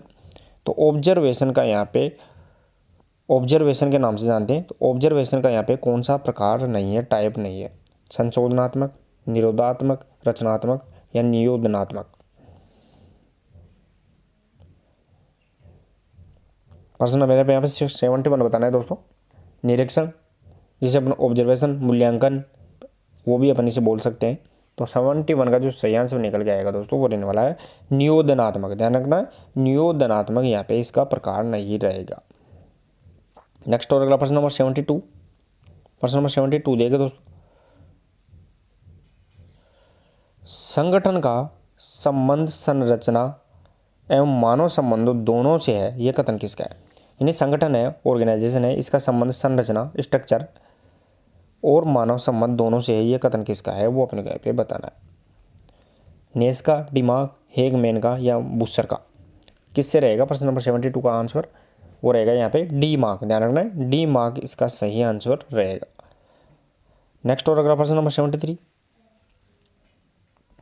शारीरिक शिक्षा की किस क्रिया में आदेश विधि का प्रयोग किया जाता है? दोस्तों यहाँ पे कमांड मेथड का प्रयोग कौन सी यहाँ पे क्रिया है, एक्टिविटीज है जिसमें करते हैं? कबड्डी में, क्रिकेट में, हॉकी में या ड्रिल में? इजी समझ में आ जाएगा दोस्तों आपको। आदेश विधि जिसे अपन कमांड मेथड के नाम से जानते हैं, ध्यान रखना, कमांड मेथड के नाम से जानते हैं। तो किस में करेंगे? प्रश्न नंबर 73 में सही आंसर रहेगा दोस्तों यहाँ पे ड्रिल या मार्चिंग की जो क्रिया होती है उसमें अपन कमांड मेथड का प्रयोग करते हैं। नेक्स्ट और अगला प्रश्न नंबर 74, प्रतियोगिता की किस विधि द्वारा श्रेष्ठ खिलाड़ी सामने आता है? दोस्तों यहाँ पे प्रतियोगिता की कौन सी विधि है जिसके द्वारा श्रेष्ठ खिलाड़ी सेलेक्ट होकर सामने आ जाता है, अपने को यहाँ पे उसकी पोजीशन का पता लग जाता है? नॉकआउट, चैलेंज, लीग या कॉम्बिनेशन? 74 में बताना है दोस्तों यहाँ पे। और सही आंसर रहेगा दोस्तों यहाँ पे चैलेंज प्रतियोगिता होती है, उसके द्वारा प्रतियोगिता में श्रेष्ठ खिलाड़ी का पता लगता है। उसमें चैलेंज जो प्रतियोगिता होती है वो सिंगल यानी इंडिविजुअल और जो टीम युगल होते हैं उस खेलों में यहाँ पे काम आती है। नेक्स्ट और अगला प्रश्न नंबर 75, शारीरिक शिक्षा में खेल कौशल बताने की सबसे अच्छी विधि कौन सी है? खेल कौशल, ध्यान रखना, स्पोर्ट्स स्किल बताने की सबसे अच्छी विधि कौन सी रहेगी? फिजिकल एजुकेशन के अंदर किसी चीज़ को अपने को सिखाना है तो यहाँ पे सबसे अच्छी स्किल लेसन है वो कौन सा विधि रहेगी, मेथड कौन सी रहेगी? प्रश्न नंबर यहाँ पे 75 में बताना है दोस्तों। और सही आंसर रहेगा दोस्तों वो रहने वाला है यहाँ पे पूर्ण अंश पूर्ण विधि, यानी होल एंड पार्ट मेथड। ध्यान रखना, पूर्ण अंश एंड पूर्ण विधि के नाम से जानते हैं, होल पार्ट होल मेथड के नाम से इसे अपन जानते हैं। यानी पहले उसको पूरा सिखाओ, फिर उसके छोटे छोटे पार्ट को सिखाओ, फिर वापस से उसका पूरा सिखाओ, तो होल एंड पार्ट मेथड के नाम से इसे अपन जानते हैं। नेक्स्ट और अगला प्रश्न नंबर 76, कॉलेज में क्रीड़ा रजिस्टर किस अभिलेख में आता है? दोस्तों कॉलेज के अंदर अपन जो क्रीड़ा रजिस्टर रखते हैं वो किस अभिलेख में आएगा? संपत्ति अभिलेख, वित्तीय अभिलेख, शैक्षिक अभिलेख या प्रशासनिक अभिलेख? दोस्तों जब आप पीटीआई बन जाओगे, पीटीआई बनने के बाद में आप स्कूल में जाके जो स्पोर्ट्स का सामान खरीदते हैं उसके लिए जो क्रीड़ा रजिस्टर मेंटेन करेंगे आप, तो वो कौन सा अभिलेख रहेगा? प्रश्न नंबर यहाँ पे 76 में वो सही आंसर रहेगा दोस्तों यहाँ पे संपत्ति अभिलेख के नाम से जानते हैं उसे अपन, संपत्ति अभिलेख। प्रश्न नंबर 76 में दोस्तों संपत्ति अभिलेख, और संपत्ति क्या रहेगी अपनी वहाँ पे? वो गेम्स के जो सामान के जो इक्विपमेंट्स उपकरण रहेगी वो अपनी यहाँ पे संपत्ति रहेगी। नेक्स्ट और अगला प्रश्न नंबर 77, खेल कैसी क्रिया है? दोस्तों यहाँ पे खेल है वो खेल कैसी क्रिया है? उद्देश्यपूर्ण, निरुद्देश्य, दोनों या कोई नहीं? प्रश्न नंबर 77 बताना है। तो दोस्तों खेल अपन किस लिए करते हैं? तो वो मनोरंजन के लिए करते हैं, तो वो अपना यहाँ पे उद्देश्य क्या रहेगा? निरुद्देश्य क्रिया है, अपना यहाँ पे मनोरंजन करना होता है, कोई उद्देश्य नहीं होता कि उसके द्वारा अपन यहाँ पे पैसा कमाए। नेक्स्ट और अगला प्रश्न नंबर 78, प्रस्तुतिकरण के सिद्धांतों में कौन सा नहीं है? दोस्तों जो प्रस्तुतिकरण यानी प्रेजेंटेशन है तो उसके यहाँ पे सिद्धांतों में कौन सा सिद्धांत नहीं आता है वो अपने को यहाँ पे बताना है। पूर्वानुमान, योजना, तैयारी या क्रिया से विभाजन? प्रेजेंटेशन के सिद्धांतों में कौन सा नहीं आता है वो अपने को यहाँ पे बताना है 78 के अंदर। और सही आंसर रहेगा दोस्तों क्रिया से विभाजन है वो प्रेजेंटेशन के यहाँ पे सिद्धांतों के अंतर्गत नहीं आएगा। योजना बनाते हैं, पूर्वानुमान भी लगाते हैं और तैयारी यहाँ पे प्रिपरेशन करके प्रेजेंटेशन अपन देते हैं। नेक्स्ट और अगला प्रश्न नंबर 79, शिक्षक की व्यक्तिगत तैयारी कौन सी है? दोस्तों यहाँ पे जो शिक्षक है, शिक्षक की इंडिविजुअल तैयारी है वो कौन सी रहेगी वो अपने यहाँ पे बताना है। खड़े होने का ढंग, कर्मचारियों का सहयोग, उपकरणों की जांच या कार्य क्षेत्र की सीमा का ज्ञान? शिक्षक की व्यक्तिगत तैयारी कौन सी है? 79 में बताना इंपॉर्टेंट रहेगा दोस्तों यहाँ पे। दोस्तों यहाँ पे शिक्षक की व्यक्तिगत खुद की है, मतलब किसी भी चीज़ को सिखाने से पहले वो खुद के बारे में देख रहा है, तो यहाँ पे खड़े होने का ढंग यहाँ पे खुद की व्यक्तिगत इंडिविजुअल उसकी यहाँ पे तैयारी होती है कि किस प्रकार उसको खड़ा होना है, फिर आप आगे जाके वो लेसन यहाँ पे देता है। नेक्स्ट और अगला प्रश्न नंबर 80 देखिए दोस्तों, शारीरिक शिक्षा में बुनियादी व्यायामों के अंतर्गत क्या नहीं आता है? क्या नहीं आता है वो अपने यहाँ पे बताना है, क्या नहीं आता है? चलना फिरना, दंड बैठक, भागना या चढ़ना उतरना? फिजिकल एजुकेशन के जो बुनियादी मूलभूत व्यायाम होते हैं उसके अंतर्गत क्या नहीं आएगा? प्रश्न नंबर यहाँ पे 18 बताना है। तो दोस्तों यहाँ पे दंड बैठक लगाना ये बुनियादी व्यायाम नहीं है, ये स्पेशल एक्सरसाइज हो जाती है, अपन खुद चला के करते हैं। बाकी तो चलना है, फिरना है, भागना होता नहीं, अपन नोट डेली चलते रहते हैं, चल करते हैं, वो यहाँ पे बुनियादी व्यायाम कहलाते हैं। प्रश्न नंबर 81, टाइलिन एंजाइम पाया जाता है? दोस्तों यहाँ पे टाइलिन एंजाइम है वो कहाँ पाया जाता है? लार में, हृदय में, आंत में या फिर आमाशय में? टाइलिन एंजाइम कहाँ पाया जाता है? प्रश्न नंबर 81 बताना है। और दोस्तों क्लास को शेयर और लाइक करने में कमी ना रखे, शेयर और लाइक आप ज़्यादा से ज़्यादा करते रहे।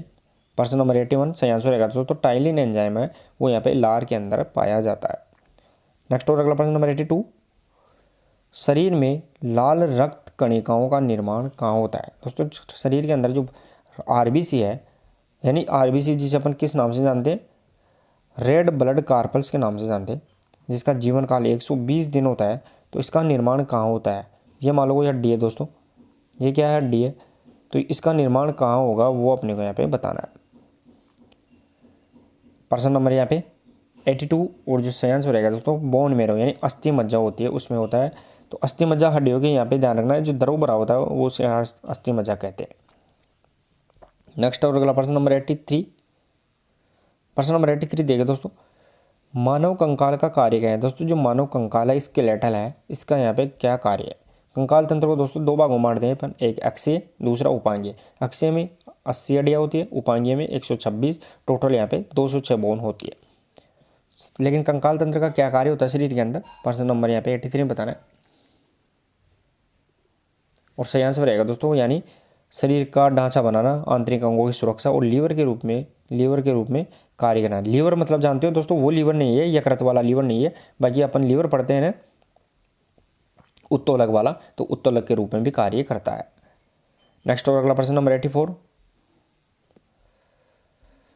प्रश्न नंबर 84 देखिए दोस्तों यहाँ पे मानव शरीर में कुल कितने कशेरुक होते हैं। दोस्तों मानव शरीर है, मानव का शरीर में कशेरुक यानी वर्टिब्री होती है, वर्टिब्रीज वो कितनी होती है वो अपने यहाँ पे बताना है। 84 में बताना है दोस्तों। दोस्तों वर्टिब्रीज किस में पाई जाती है, तो अपना ये जो रीढ़ की हड्डी होती है मेरुदंड बोलते हैं अपन, इसके अंदर वर्टिब्री होती है, तो वो कितनी होती है दोस्तों यहाँ पे। प्रश्न नंबर 84 का सही आंसर रहेगा दोस्तों यहाँ पे 33।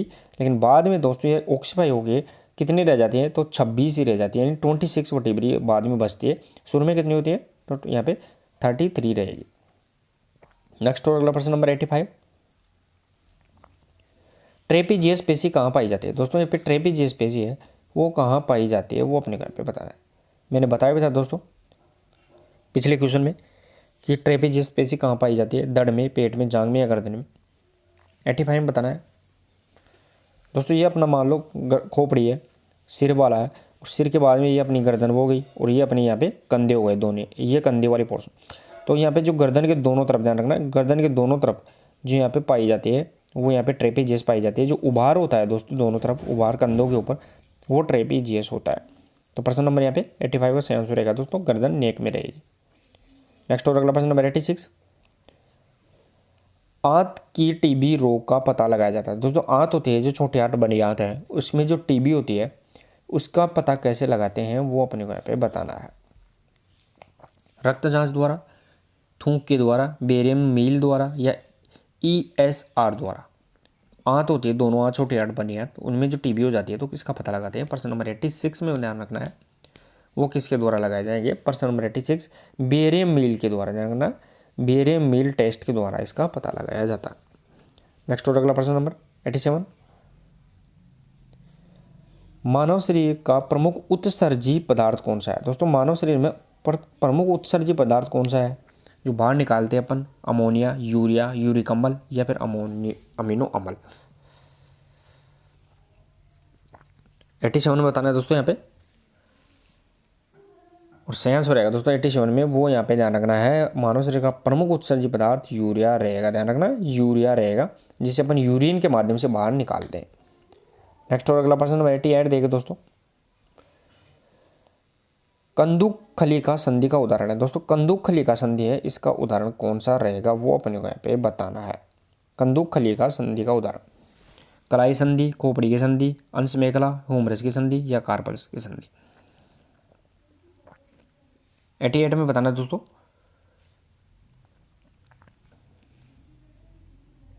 चलिए दोस्तों यहाँ पे 88 और सही आंसर रहेगा दोस्तों वो रहने वाला है इसका अंश मेखला ह्यूमरस का जो यहाँ पे ध्यान रखना है वो यहाँ पे कंदुक खलिका संधि रहेगी, जिसे अपन रोटेशन यानी इसमें क्या होता है मूवमेंट, सभी दिशाओं में मूवमेंट होता है, गोल गोल यहाँ पे रोटेशन इसमें क्रिया होती है, कंदुक खलिका रहेगी जिसे अपन बॉल एंड सॉकेट के नाम से जानते हैं। नेक्स्ट और अगला प्रश्न नंबर 89।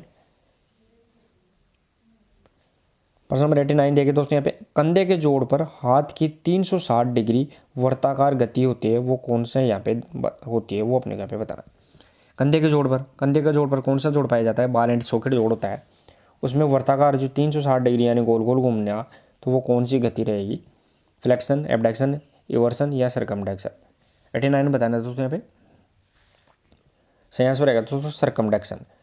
सरकमडक्शन रहेगी, लेकिन दोस्तों सरकमडक्शन 4 गतियों का सम्मिलित होता है। फ्लेक्शन, एक्सटेंशन, एडक्शन और एबडक्शन, 4 गतियाँ मिल जाती है, तो यहाँ पे क्या बन जाती है? सरकमडक्शन बन जाएगी। नेक्स्ट और अगला प्रश्न नंबर 90। कौन सी पेशी पीनेट पंखाकार पेशी है? दोस्तों यहाँ पे कौन सी पेशी है जिसे अपन पीनेट, जिसे अपन पंखाकार पेशी भी कहते हैं, वो अपने यहाँ पे बताना है। पीनेट पंख की तरह, पंख की तरह हो जाती है, ध्यान रखना। पंख होता है चिड़िया का, उस पंख की तरह आँख होती है। डेल्टोइड, बाइसेप्स, ट्राइसेप्स या स्केलेटन? प्रश्न नंबर 90 बताना है दोस्तों, और सही आंसर रहेगा दोस्तों वो रहने वाला है 90 के अंदर डेल्टोइड मांसपेशी होती है, ध्यान रखना। जो कंधे में पाई जाती है वो पीनेट या पंखाकार पेशी के रूप में होती है। नेक्स्ट और अगला प्रश्न नंबर 91। किसे थ्रोअर मसल्स के नाम से जानते हैं? तो यानी थ्रोअर यानी फेंकना, फेंकने वाली मांसपेशी है, वो कौन सी है, वो अपने को यहाँ पे बताना है। सार्टोरियस, डेल्टोइड, बाइसेप्स या पेक्टोरियस मेजर? थ्रोअर मसल्स के नाम से जाना जाता है दोस्तों। प्रश्न नंबर यहाँ पे 91, लेकिन उससे पहले डेल्टोइड है वो कंधे में पाई जाती है। सार्टोरियस जो सबसे लंबी मांसपेशी होती है जांघ में पाई जाती है। बाइसेप्स अपर आर्म में एंटीरियर पोर्शन में पाई जाती है। तो इसका सही आंसर रहेगा दोस्तों पेक्टोरियस मेजर, जो सामने छाती जो अपनी चेस्ट होता है, इस चेस्ट में यहाँ पे सामने की तरफ पाई जाती है। नेक्स्ट और अगला प्रश्न नंबर 92। फेफड़ों में टाइडल एयर कैपेसिटी बढ़ती है दोस्तों। फेफड़े लंग्स है, उसके अंदर जो टाइडल एयर कैपेसिटी है वो कैसे बढ़ती है, वो अपने को यहाँ पे बताना है। बोलने के द्वारा, हंसने के द्वारा, आराम द्वारा या व्यायाम द्वारा? यानी टाइडल एयर कैपेसिटी, TSC के नाम से जानते हैं दोस्तों इसे, टाइडल एयर कैपेसिटी। प्रश्न नंबर यहाँ पे 92 इजी रहेगा दोस्तों, और सही आंसर रहेगा दोस्तों यहाँ पे व्यायाम यानी एक्सरसाइज के द्वारा इसकी कैपेसिटी हो जाती है। नेक्स्ट और अगला प्रश्न नंबर 93। प्रश्न नंबर 93 देखो दोस्तों, व्यायाम का पाचन तंत्र यानी जो डाइजेस्टिव सिस्टम है, तो व्यायाम का पाचन तंत्र पर कौन सा प्रभाव नहीं है वो बताना है अपने को यहाँ पे। भूख लगती है, पाचन सुधार के लिए हम सुधार हो जाता है, शरीर में आवश्यक तत्वों का भंडार बढ़ जाता है, आंतों में विकार उत्पन्न वाले तत्व नहीं होते। तो कौन सा रहेगा दोस्तों? इजी समझ में आपको आ गया होगा। व्यायाम का जो पाचन तंत्र है उसमें यहाँ पे कौन सा प्रभाव नहीं है, तो भूख कम लगती है, ये नहीं होता है, अच्छी तरह भूख लगने लग जाती है। नेक्स्ट और अगला प्रश्न नंबर 94। प्रश्न नंबर 94 देखिए दोस्तों, किस प्रकार के व्यायाम में तनाव तो उत्पन्न होता है लेकिन मांसपेशी की लंबाई परिवर्तन नहीं होती? कौन सा व्यायाम है जिसमें मसल्स के अंदर तनाव तो पैदा हो जाता है लेकिन उसमें लंबाई नहीं बढ़ती है, वो अपने को यहाँ पे बताना है। आइसोटोनिक, आइसोमेट्रिक, आइसोकाइनेटिक या फिर एड्रियाटिक? प्रश्न नंबर यहाँ पे 94, और सही आंसर रहेगा दोस्तों यहाँ पे आइसोमेट्रिक है, वो इसे अपन स्थिर व्यायाम बोलते हैं। किसी भी चीज़ का अपन धक्का लगाते हैं, मान लो कोई भारी वस्तु है, इसका अपन धक्का लगा रहे हैं यहाँ पे, तो वो वस्तु वहाँ से नहीं जाएगी, लेकिन अपनी मसल्स के अंदर तनाव पैदा हो जाएगा, लेकिन मांसपेशी की लंबाई है वो बिल्कुल भी नहीं बढ़ेगी। नेक्स्ट और अगला प्रश्न नंबर 95, थोड़ा सा इसको विजिबल होने में थोड़ी दिक्कत आएगी दोस्तों, आराम से इसको देखना है। एक स्वस्थ व्यक्ति का रक्तदाब है वो कितना होता है? स्वस्थ व्यक्ति होता है दोस्तों, उसका यहाँ पे रक्तदाब जिसे अपन ब्लड प्रेशर के नाम से जानते हैं, उसका रक्तदाब कितना होता है? और ब्लड प्रेशर का मापन किसके द्वारा करते हैं? कमेंट बॉक्स में आप जरूर बताइए इसके बारे में। BP है, BP का मापन कौन से यंत्र के द्वारा करते हैं? प्रश्न नंबर यहाँ पे 95, और जो सही आंसर रहने वाला है वो रहेगा दोस्तों यहाँ पे स्वस्थ व्यक्ति का जो BP होती है वो यहाँ पे ध्यान रखना है 120/80, यानी सिस्टोल और डायस्टोल। 120 इसका सिस्टोल रहेगा और 80 इसका डायस्टोल रहेगा, और BP का मापन स्पेग्नोमेनोमीटर के द्वारा किया जाता है। 96 देखिए दोस्तों प्रश्न नंबर, ऑक्सीजन डेप्थ यानी ऑक्सीजन कर्ज भी बोलते हैं, इस शब्द का प्रयोग किया गया था। ये भी पिछली बार प्रश्नोत्तरी में अपन ने सम्मिलित किया था। ऑक्सीजन डेप्थ है, ऑक्सीजन जो ऋण है, इसका शब्द का प्रयोग किसके द्वारा किया गया? प्रश्न नंबर 96 सही आंसर रहेगा दोस्तों यहाँ पे AV हिल यानी अर्चिवोल्ड विवियन हिल इसका सही आंसर रहेगा। नेक्स्ट और अगला प्रश्न नंबर 97 देखिए दोस्तों, कौन सा पोषक तत्व है जो कार्बनिक नहीं है? यानी कौन सा पोषक तत्व है जो कार्बनिक नहीं है, वो ये अपने को यहाँ पे बताना है। जल, वसा, प्रोटीन, कार्बोहाइड्रेट? दोस्तों ऐसे कार्बनिक तत्व किसे बोलते हैं? जो जल में नहीं घुलते हैं, ध्यान रखना, जल में नहीं घुलते हैं उसे अपन कार्बनिक, और जल में जो घुल जाते हैं उसे अपन अकार्बनिक बोलते हैं। तो प्रश्न नंबर 97 सही आंसर रहेगा। तो जो जल है वो ध्यान रखना है कार्बनिक तत्व नहीं है, ये अकार्बनिक रहेगा। प्रश्न नंबर 97 सही आंसर जल रहेगा। नेक्स्ट और अगला प्रश्न नंबर 98 देखिए दोस्तों, 1 ग्राम कार्बोहाइड्रेट में कितनी ऊर्जा अपने को मिलती है? कल अपन ने वसा के अंदर देखा था, कल की प्रश्नोत्तरी में 1 ग्राम वसा में कितनी मिलती है, कल अपन ने देख लिया था 9.1 किलो कैलोरी रहेगी, 9.1 किलो कैलोरी। लेकिन यहाँ पे 1 ग्राम कार्बोहाइड्रेट में पूछी गई है, तो वो इसका सही आंसर रहेगा दोस्तों। प्रश्न नंबर 98 का 4.1 किलो कैलोरी या 4.0 कैलोरी भी अपन इसे बोल सकते हैं, 4.1 किलो कैलोरी इसका सही आंसर रहेगा दोस्तों। नेक्स्ट और अगला प्रश्न नंबर 99, कोशिका का शक्ति ग्रह कहलाता है, यानी कोशिका का पावर हाउस है शक्ति ग्रह, वो किसे कहते हैं वो अपने यहाँ पे बताना। साथ ही में दोस्तों कोशिका का स्टोरेज बैटरी भी अपन इसे बोल सकते हैं, स्टोरेज बैटरी भी इसे अपन कहते हैं। 99 में बताना है और सही आंसर रहेगा दोस्तों माइटोकॉन्ड्रिया। माइटोकॉन्ड्रिया यहाँ पे ध्यान रखना है, जिसकी खोज अल्टमैन के द्वारा की थी, और माइटोकॉन्ड्रिया नाम है वो बेंडा के द्वारा इसको दिया गया था। नेक्स्ट और अगला प्रश्न नंबर 100, किस रक्त ग्रुप को सर्वदाता कहा जाता है? यानी कौन सा ब्लड ग्रुप है जिसे अपन सर्वदाता यूनिवर्सल डोनर के नाम से जानते हैं, ये अपने यहाँ पे बताना है। यूनिवर्सल डोनर मतलब सभी को ब्लड दे सकता है, कौन सा ग्रुप रहेगा? प्रश्न नंबर 100 में बताना है और सही आंसर रहेगा दोस्तों यहाँ पे ओ। अगर ओ में भी एंटीजन पूछे तो दोस्तों ओ नेगेटिव, ध्यान रखना है, 2 प्रकार के आते हैं, ओ पॉजिटिव ओ नेगेटिव, यानी ओ पॉजिटिव भी आता है और ओ नेगेटिव। तो अगर सिर्फ ओ ही है तो अपने को ध्यान रखना है, बाकी ओ नेगेटिव भी है और पॉजिटिव है तो दोनों में से ओ नेगेटिव रहेगा। और सभी में से ब्लड ले सकता है सभी से, वो ध्यान रखना है, सभी से यूनिवर्सल एक्सेप्टर वो ए बी पॉजिटिव रहेगा, सभी से लेने वाला। नेक्स्ट और अगला प्रश्न नंबर 101, प्रश्न नंबर 101 देखिए दोस्तों, शिविर से संबंधित सभी प्रकार के कार्यों की योजना किसके द्वारा बनाई जाती है? यानी कैंप से संबंधित सभी जो योजना होती है, कब चलना है, कहाँ चलना है, कितना लड़कों के लेके जाना है, क्या सामान है, वो सभी यहाँ पे योजना किसके द्वारा बनाई जाती है? 101 में बताना है और सही आंसर रहेगा दोस्तों यहाँ पे प्रबंधन समिति, जिसे मैनेजमेंट कमेटी के नाम से जानते हैं, वो यहाँ पे इसको मैनेज करती है। नेक्स्ट और अगला प्रश्न नंबर 102, शिविर में रहने वाले विद्यार्थियों के मनोरंजन की व्यवस्था करती है। जो शिविर में जो विद्यार्थी जाते हैं उनके मनोरंजन की व्यवस्था वो किसके द्वारा की जाती है? कार्यक्रम समिति, प्रबंध समिति, कैंप फायर समिति, अनुशासन समिति, किसके द्वारा की जाएगी? 102 में बताना है दोस्तों यहाँ पे मनोरंजन की व्यवस्था वो किसके द्वारा की जाएगी? 102 और सही आंसर रहेगा दोस्तों वो कैंप फायर समिति के द्वारा की जाएगी। ध्यान रखना, मनोरंजन कार्यक्रम समिति नहीं रहेगी, ध्यान रखना है दोस्तों यहाँ पे ये नहीं रहेगी, यहाँ पे कैंप फायर समिति रहेगी। नेक्स्ट और अगला प्रश्न नंबर 103, जनसंपर्क का कौन सा साधन नहीं है? यानी जनसंपर्क करते हैं तो उसका कौन सा साधन यहाँ पे नहीं है? समाचार पत्र, प्रदर्शनियाँ, टीवी या खराब आर्थिक स्थिति? ध्यान रखना है दोस्तों यहाँ पे प्रदर्शनी होती है वो मेले प्रदर्शनियाँ उनके द्वारा जनसंपर्क करते हैं, समाचार पत्रों के माध्यम से करते हैं, टीवी के द्वारा भी अपन करते हैं। लेकिन यहाँ पे ध्यान रखना है खराब आर्थिक स्थिति है, इसका मतलब ये नहीं है कि यहाँ पे जनसंपर्क करेंगे। नेक्स्ट और अगला प्रश्न नंबर 104, कौन सा उद्देश्य शिक्षा प्रशासन का नहीं है? यानी शिक्षा प्रशासन शारीरिक शिक्षा की बात नहीं कर रहे हैं दोस्तों यहाँ पे, कौन सा उद्देश्य शिक्षा प्रशासन यानी एजुकेशन एडमिनिस्ट्रेशन का नहीं है वो अपने को यहाँ पे बताना है। स्कूल व समुदाय का निकट लाना, अच्छी परंपराओं का संरक्षण, बनाई गई योजनाओं का क्रियान्वयन, अतिरिक्त ऊर्जा को प्राप्त करना। प्रश्न नंबर यहाँ पे 104 में बताना है कौन सा नहीं है, तो वो अतिरिक्त ऊर्जा को प्राप्त करना यहाँ पे शिक्षा का नहीं रहेगा, बल्कि ये शारीरिक शिक्षा का रहेगा, फिजिकल एजुकेशन, ध्यान रखना है फिजिकल एजुकेशन का यहाँ पे रहने वाला है। नेक्स्ट और अगला प्रश्न नंबर 105, विश्व स्वास्थ्य संगठन का मुख्यालय कहाँ है? दोस्तों पिंडी विश्व स्वास्थ्य संगठन जिसे अपन इंग्लिश में WHO के नाम से जानते हैं, वर्ल्ड हेल्थ ऑर्गेनाइजेशन, जिसकी स्थापना 7 अप्रैल 1948 को हुई थी, ध्यान रखना 7 अप्रैल 1948। लेकिन इसका मुख्यालय कहाँ है? प्रश्न नंबर 105 सही आंसर रहेगा दोस्तों यहाँ पे जेनेवा, और जेनेवा कहाँ है? स्विट्जरलैंड के अंदर स्थित है। नेक्स्ट और अगला प्रश्न नंबर 106, अच्छे पर्यवेक्षण के कौन से गुण नहीं है? जो अच्छा सुपरविजन होता है, सुपरवाइजर जो सुपरविजन करता है उसका गुण कौन सा नहीं है? व्यक्तिगत गुण, प्रशासकीय गुण, व्यवसायिक गुण या मनोरंजनात्मक गुण? अच्छे प्रशिक्षण के पर्यवेक्षण के कौन से गुण नहीं है? 106 में सही आंसर रहेगा दोस्तों यहाँ पे मनोरंजनात्मक गुण है वो पर्यवेक्षक यानी पर्यवेक्षक करता है, सुपरविजन करता है, उसके नहीं रहेंगे।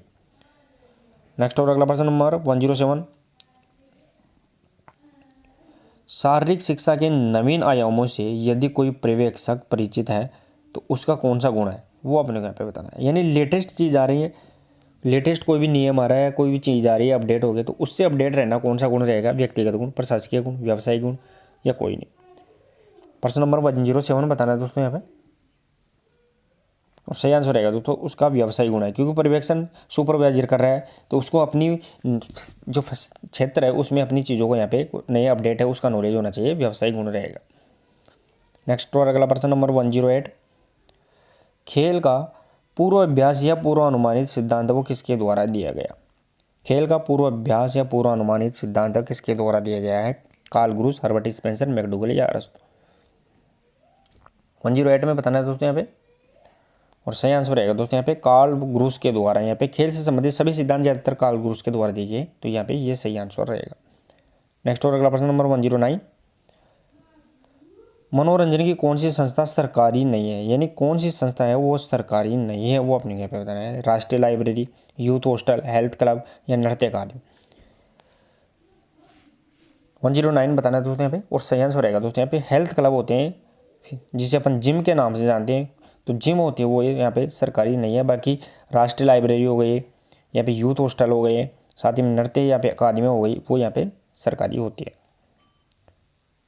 नेक्स्ट और अगला प्रश्न नंबर 110 देखिए दोस्तों, एक व्यक्ति सभी प्रकार के कार्यों के लिए स्वयं को उचित मानता है, वह जो चाहता है वही होता है, वह सभी प्रकार के निर्णय लेता है, ऐसा प्रशासन कौन सा है?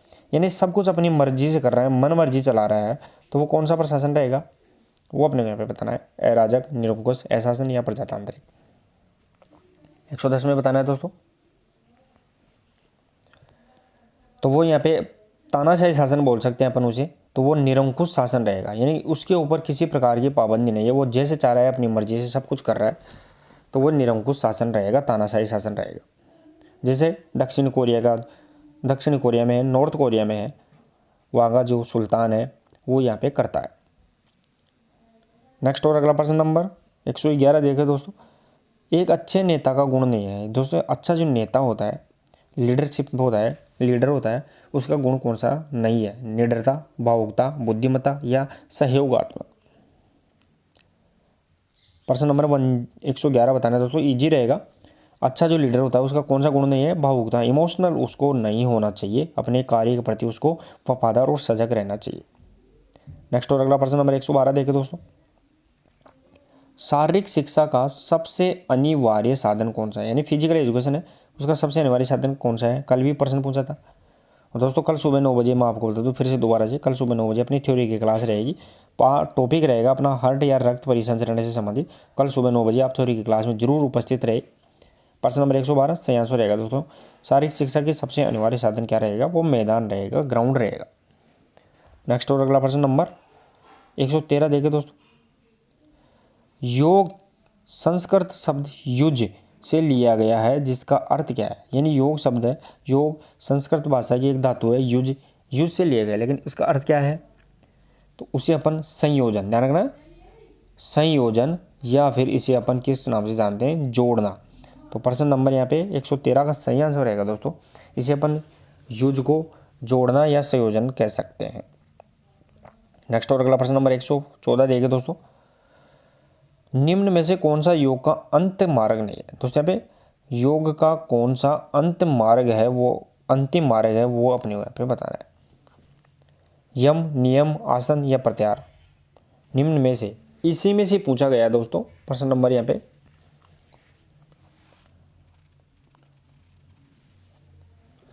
तो अकॉर्डिंग टू ऑप्शन 4 दिए हुए से देखें दोस्तों, यहाँ पे योग का अंत मार्ग कौन सा होता है? तो वो समाधि होता है, ध्यान रखना, समाधि, लेकिन ये ऑप्शन में नहीं है।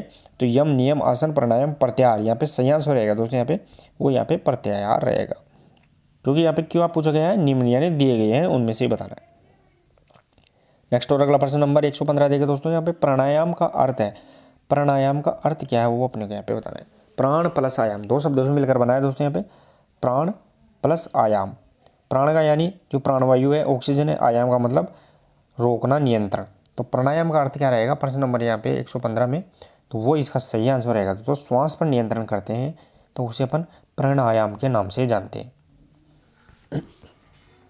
नेक्स्ट और अगला प्रश्न नंबर 116 देखिए दोस्तों, भौतिक व मानसिक पवित्रता प्राप्त करने वाला योग कौन सा है? भौतिक और मानसिक दोनों, यानी फिजिकली शरीर से और मन से दोनों से पवित्रता प्राप्त कर ले तो वो कौन सा योग रहेगा? 116 में बताना है दोस्तों, और सही आंसर रहेगा दोस्तों उसे अपन हठ योग कहते हैं। ध्यान रखना 116 का सही आंसर निकल के आएगा हठ योग, जिसके अंदर भौतिक यानी शारीरिक और मानसिक दोनों की पवित्रता अपन उसे प्राप्त करते हैं। नेक्स्ट और अगला प्रश्न नंबर यहाँ पे देखिए दोस्तों 117, लोहार की धोखनी की तरह होने वाली क्रिया है। जो लोहार होता है दोस्तों, जो आयरन का काम करते हैं लोहार, उसमें उसकी जो धोखनी होती है उसकी तरह होने वाली क्रिया कौन सी है, वो अपने को यहाँ पे बताना है। कपालभाति, बस्ती, नेति या नोली। लोहार की धोखनी की तरह दोस्तों ये ज़्यादातर बाबा रामदेव करता है। ध्यान रखना जो बाबा रामदेव है वो यहाँ पे ये क्रिया करता है। तो कौन सी रहेगी प्रश्न नंबर 117 में? तो लोहार की धोखनी की तरह होने वाली क्रिया कौन सी रहेगी? प्रश्न नंबर यहाँ पे 117 सही आंसर रहेगा दोस्तों नोली क्रिया। ध्यान रखना नोली क्रिया रहेगी। नेक्स्ट और अगला प्रश्न नंबर 118, अनुशासन की किस विचारधारा के अंतर्गत बालक स्वाभिमानों से स्वानुभव से सीख कर अनुशासित हो जाता है? ध्यान रखना दोबारा से देखिए, अनुशासन की कौन सी विचारधारा है जिसमें बालक खुद के अनुभव से सीख कर अनुशासित हो जाता है? कौन सी यहाँ पे रहने वाली है? दमनात्मक, मुक्त्यात्मक या प्रभावात्मक या कोई नहीं?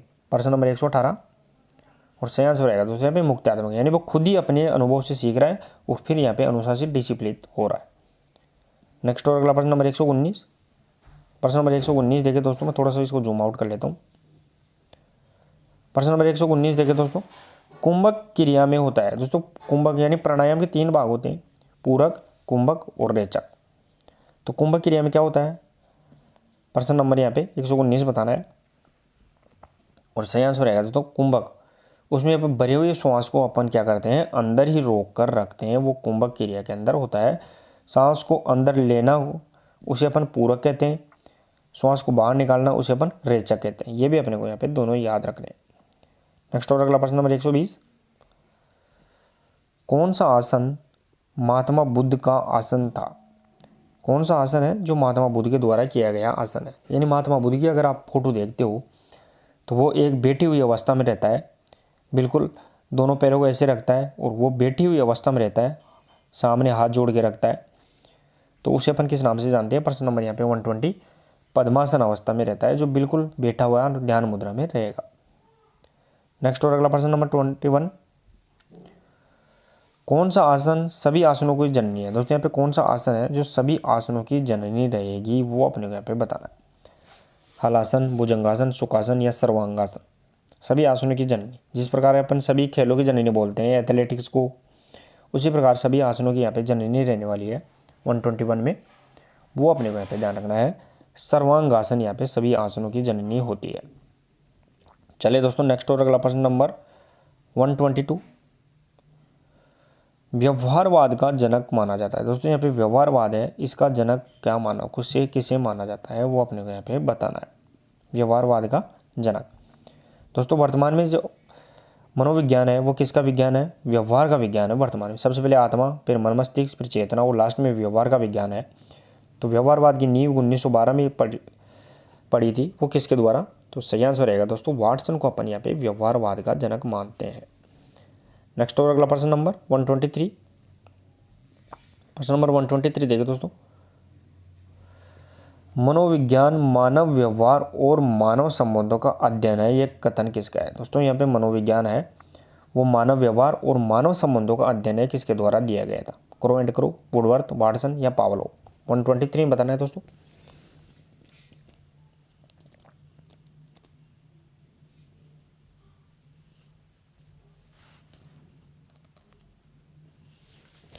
मनोविज्ञान मानव व्यवहार और मानव संबंधों का अध्ययन है, ये किसके द्वारा किया गया? प्रश्न नंबर यहाँ पे 123 सही आंसर रहेगा दोस्तों यहाँ पे क्रो एंड क्रो के द्वारा ये दिया गया था।